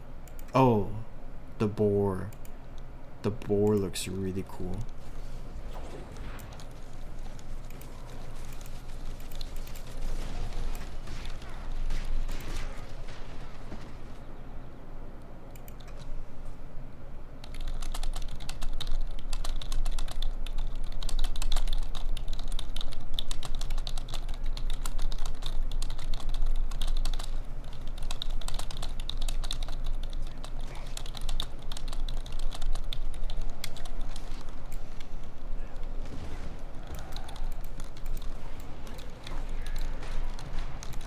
I always love getting new ranger pets with each expansion.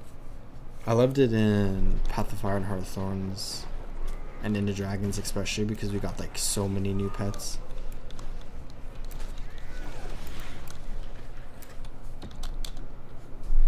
But I liked the little bit we got with Janthir Wilds and Soda. I really like the Janthir bee we got. But I'm hoping we get the crazy boar especially. But the weird crocodile wolf thing, whatever it is. They might have said what it was in the stream actually. I didn't watch the full stream. But I feel like that would be a cool one as well.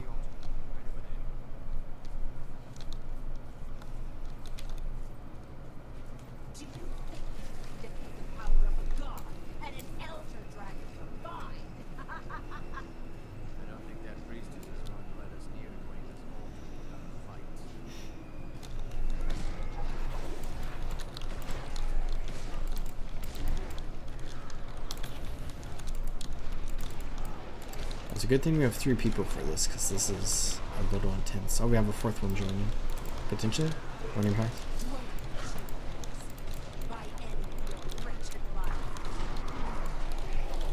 Hanging out.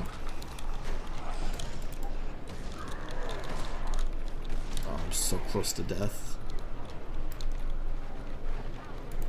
This Risen Thrall's almost... Nice, nice, nice, nice.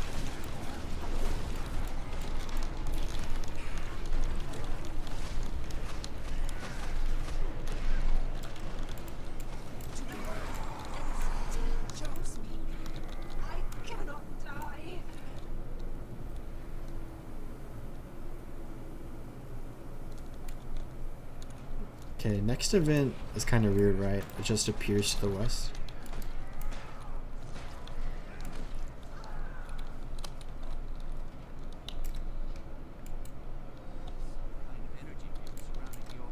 Hold on, maybe I should put up. Gears to Cathedral. Zephyrs. I have like a group here I should be leading, but I haven't done this in so long. Drive Malcor to the altar of Tempests. Okay.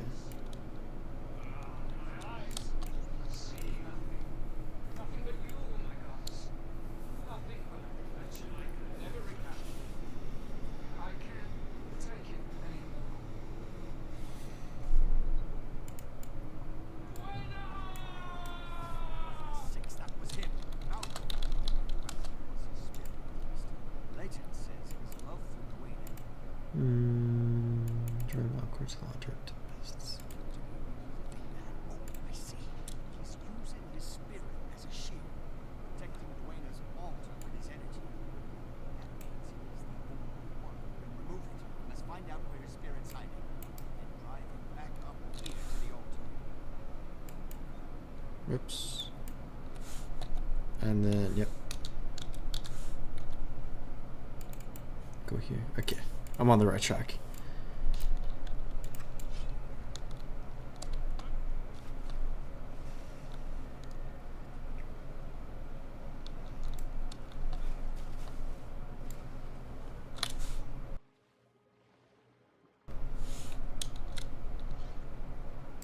And then we can swim down here. Force Malcor's ghost to reveal himself, which we do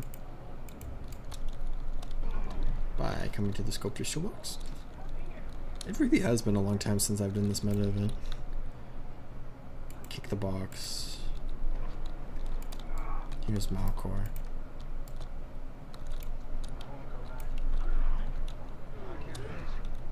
Yeah, we have to like DPS him a bit, then he runs a bit, then we DPS him a bit, then he runs a bit, and we just repeat that a few times.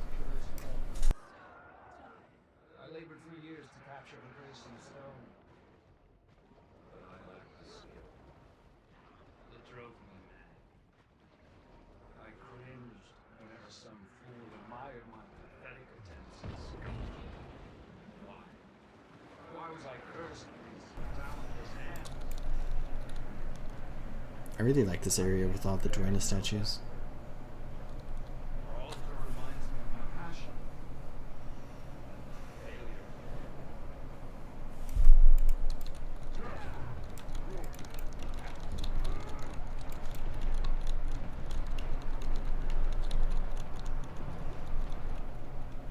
Leave me alone.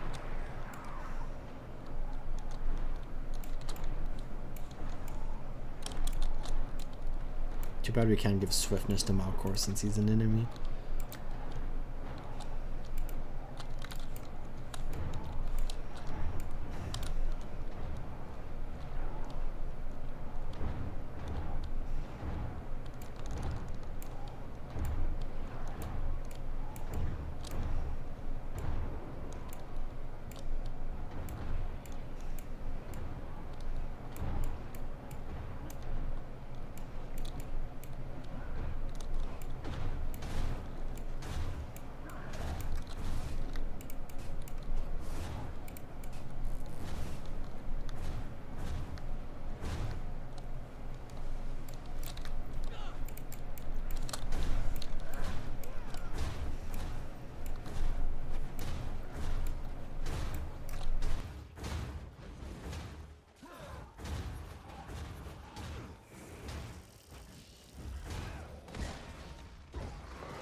Narrator, he goes farther. Narrator, we don't leave him alone.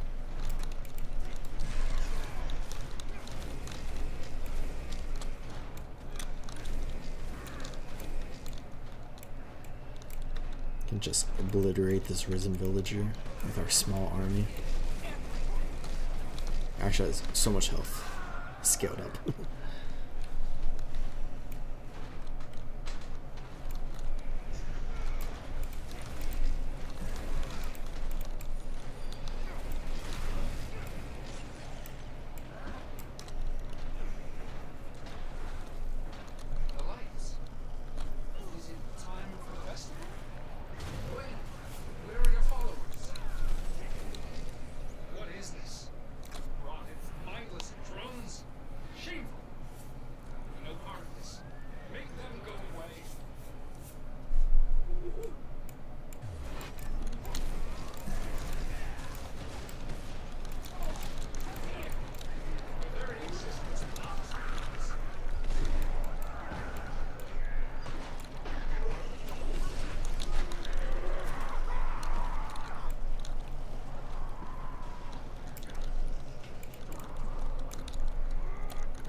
fully evade everything.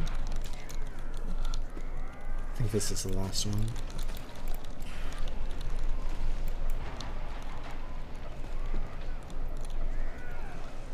So much blocking, so much evading. And one more evade. There we go. Perhaps I can get just a little bit closer.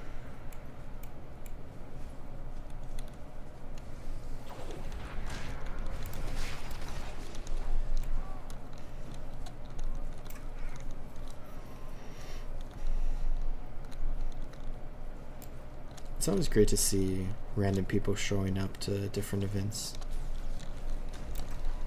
Especially when it's almost midnight for me right now. There's like lots of people around the world play on North American servers, but it's definitely like mostly like North Americans that play on North American servers. Yet it's still so active.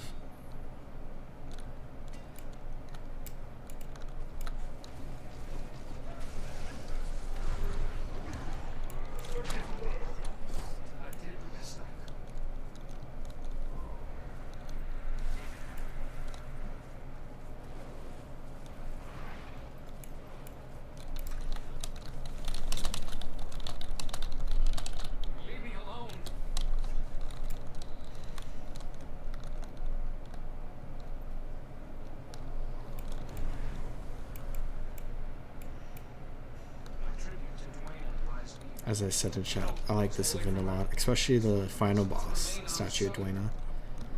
The Risen Priestess of Dwayna is cool too.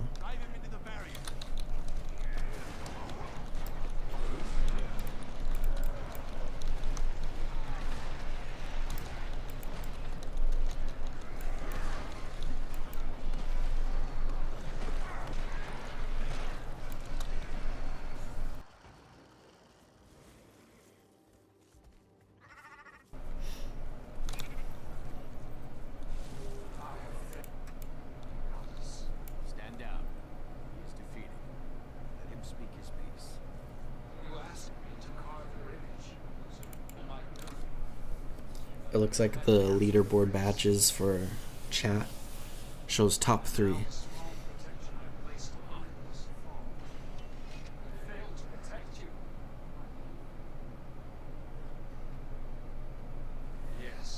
I feel like that's a cool system.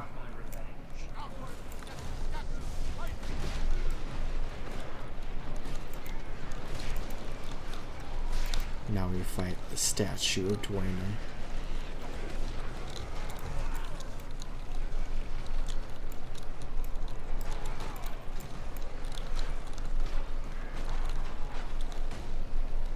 Really cool model. I might concept too. Like a ghost of Malcor who was anguished because of all the god shenanigans related to Malcor, possessing one of the statues that he created and then obliterating me in the process.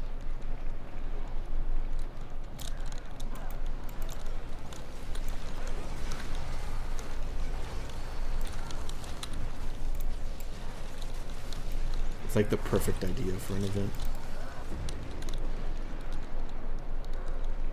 This is so hard to evade. It comes so fast.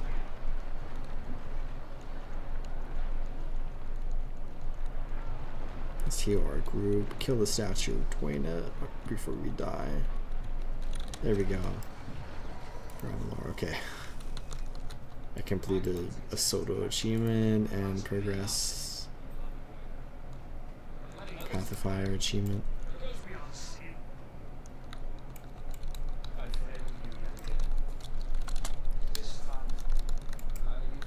I'll go ahead and drop the group from LFG. Thank you so much to everyone who came and helped out. I really appreciate it. Alright, it's cool to play through one of the Cathedral events. Some more Alchemore over here.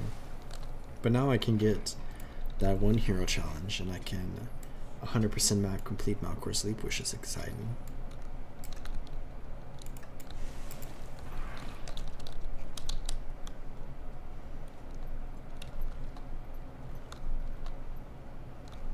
I think last things are point of interest vista and 2 hero challenges.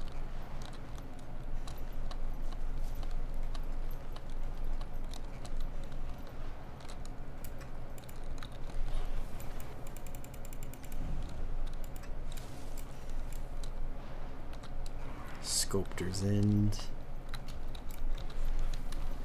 And that. Let's drop down here to the statue.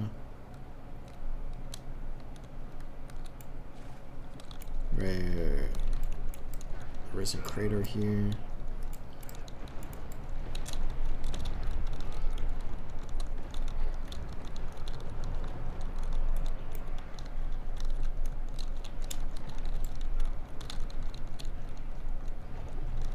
Spirit of emptiness. So much health.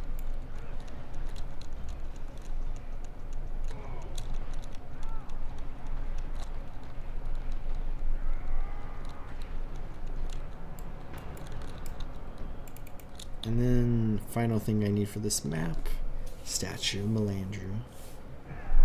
And Malcor's Leap, 100% complete, with the mail to prove it.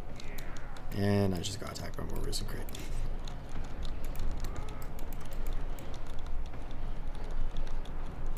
Maybe I should run to try to kill. Okay, I'm running. I don't think I've ever done the whole of that meta. I had a lot of fun. Yeah. I haven't done that meta in so long. It's really cool to just like play through some of the older metas from like Guild Wars 2, because it's been a while for me at least.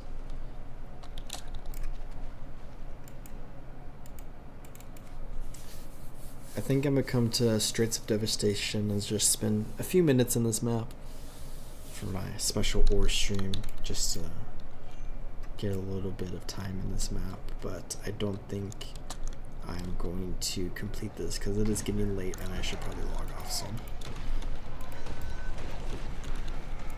It is now after midnight for me.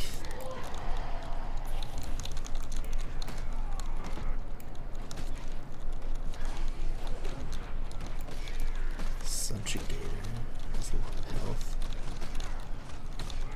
I have this friend here helping out, which is nice. I'm grabbing him. And then, oh, another one spawned.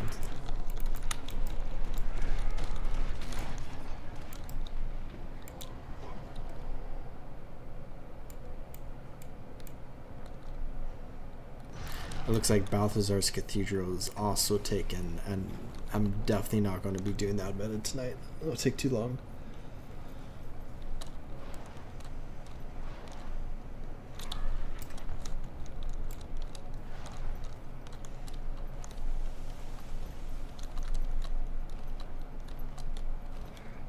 Chapel of Lady Glaive.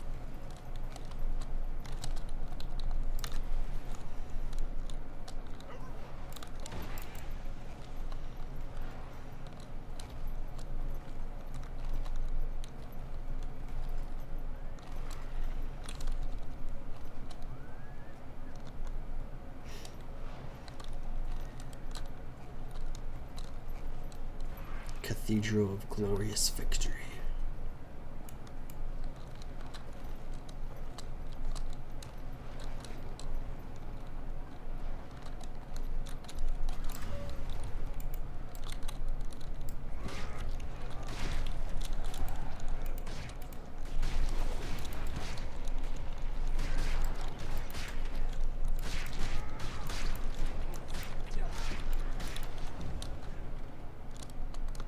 Drop down here. We have like the back entrance to the catacombs here. Can you like fully get into the catacombs? No, you can't. You can. Looks like you can. Then we can sneak around to the other side, I guess. I thought there was a point of interest in here. I guess not. But there's like the big event that takes place here.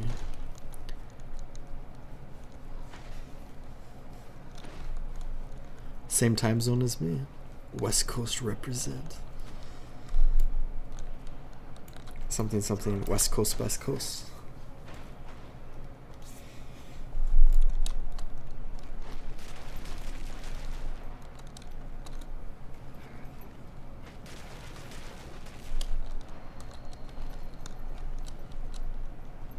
I like playing Guild Wars 2 as someone on the West Coast. Because, like, expansions and major updates are at 9 a.m. So then, like, I have, like, the full day to play through the expansion. And then resets at, like, 5 p.m. Which is, like, kind of a weird time for me.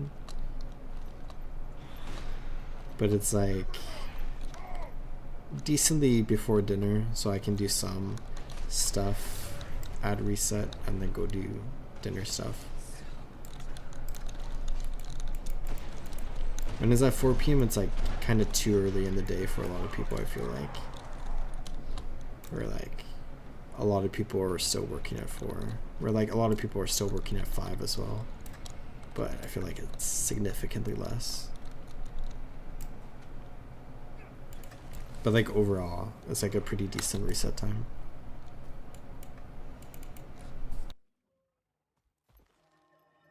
But I like, oh, that's my chair, sorry. I like waking up in the morning and just having a launch day experience. Compared to having like an expansion launch at like 10 p.m. and then like, say I should be trying to go to bed at like midnight. I only get like 2 hours with the expansion.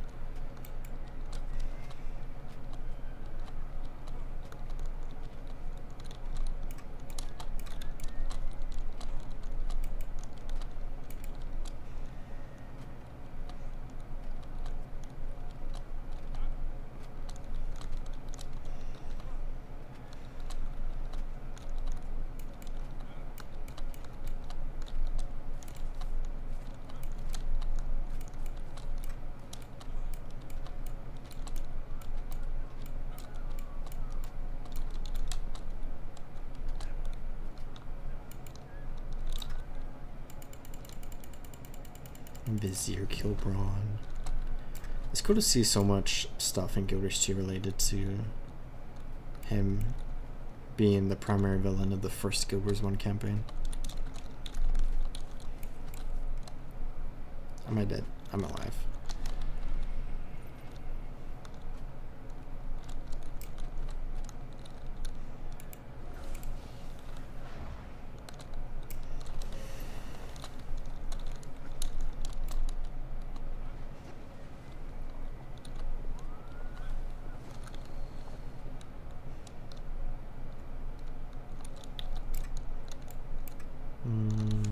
Most from over to here. I'm at 53% road completion now. I'm not sure how many road completions I'll do on this account. Where I do just really enjoy going for like road completion, and it's nice to have like the characters available to do it. But I also have like my main account with like lots of characters I can do road completion on. So maybe I'll only do 3 road completions, or my Human Guardian will be my 3rd one. But I'll see with my other characters too.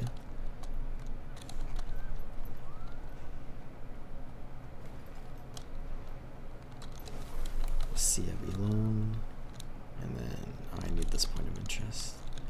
I need the docks point of interest over there too, so I was thinking about like swimming to the docks, but I'll just go into the cave normally for that.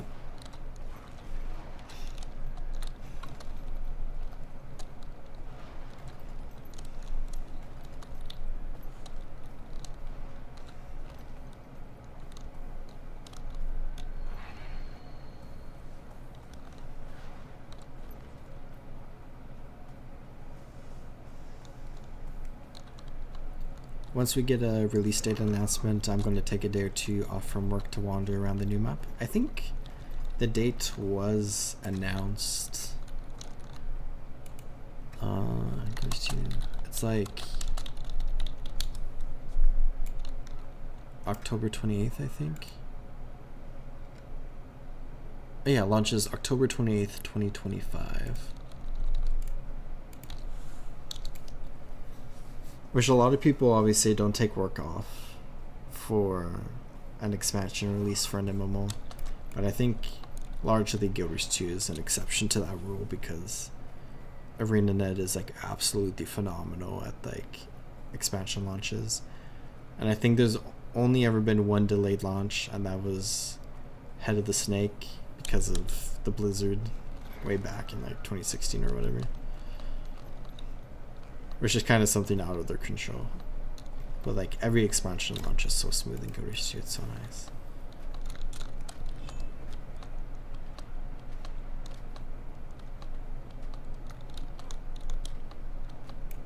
But it's always ultimately up to the individual whether or not they find it worth it. But I'm so excited to explore through the new zones in Castora. I'm always excited to explore through any zone in any expansion, really.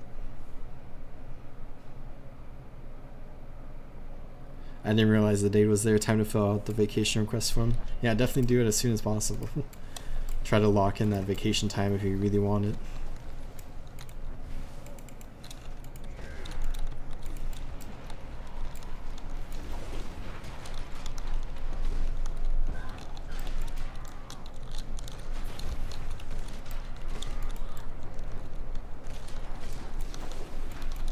Launch day experiences are always great to experience, with everyone exploring new areas altogether for the first time. Nobody's figured anything out yet.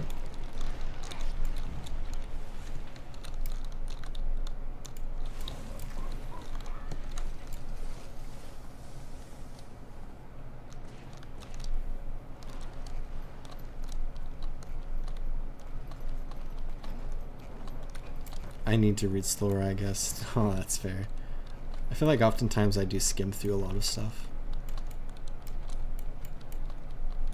Like I always skim the newspapers that we get.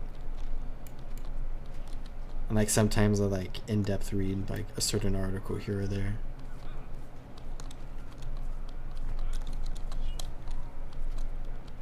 I think with like the Visions of Eternity stuff, it's like really exciting.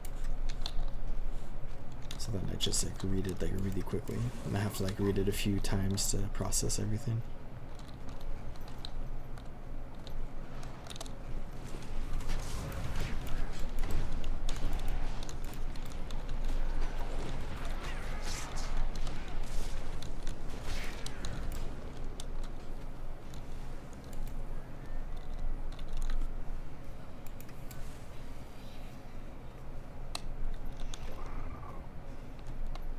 Can get this waypoint at least, but I'm pretty sure it's 100% impossible to get this hero challenge if you don't have the temple.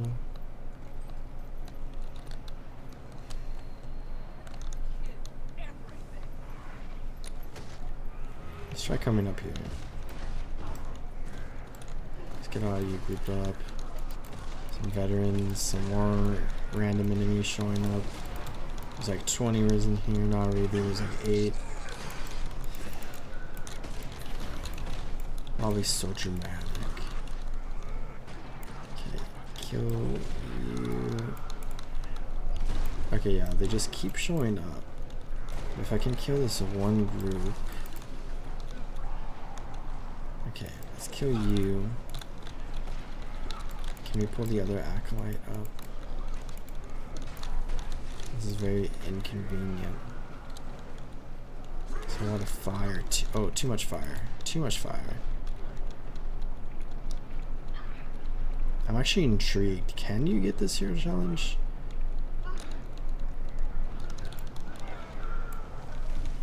Okay. Kill this acolyte quick. Okay. Let's get up here. Hide in the corner. Okay, I'm about to get hit. Wait, I should not have done that. Oh my gosh, can you do it? I thought you couldn't do it. Okay, well. I've been playing this game for 13 years. Learn something new every day, I suppose. Okay. Waypoint down here. I took the day off for the Gen 3 Wilds release and really enjoyed being a part of exploring with everyone. I helped quite a few people find the underwater entrance to the bee cave. I think that was the last map completion objective I needed from both of the Gen 3 Wilds maps. It was definitely really challenging to like find, because it's just like a really random hole. But I forgot how I first discovered it, but maybe you showed it to me just randomly, accidentally. That'd be a funny coincidence. I think it might have been on a Reddit post. Not sure. Okay. Another Risen Acolyte. I feel like these Risen Acolytes are the bane of my existence right now, because they're just pelting me from so far.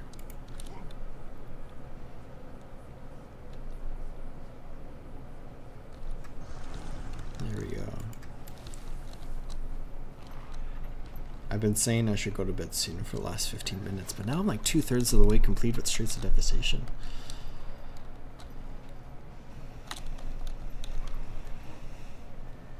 That's how I get you. Every point of interest is a tiny piece of dopamine just straight into my brain.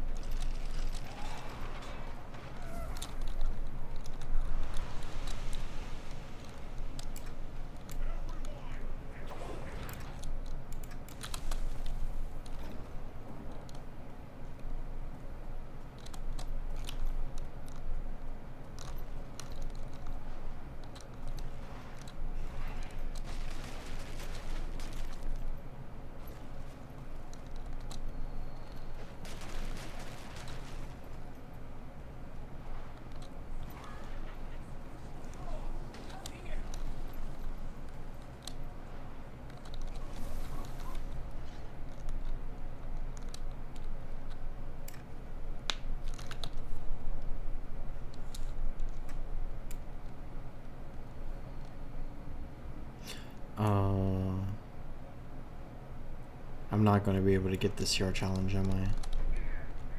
No. Well, maybe that calls it for the evening. I can swim over here.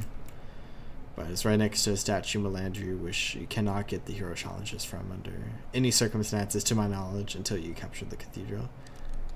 Which I don't think any of the lanes are even remotely progressed. I guess this one's like to this point. But almost complete with Streets of Devastation, and I'll complete it some other time. Where I finished the personal story on this character just now, and I finished Cursed Shore and Malcor's Leap, and most of Streets of Devastation, which is exciting. But I should really definitely... Oh, there's a commander tag. Oh, it's for the catacombs. I should really definitely be going to bed. But thank you all so much for watching and for chatting. I really enjoyed the conversations this evening. Where I'll have another episode of my Guild Wars 2 Let's Play series up, and I have it scheduled in like 8 hours and 42 minutes.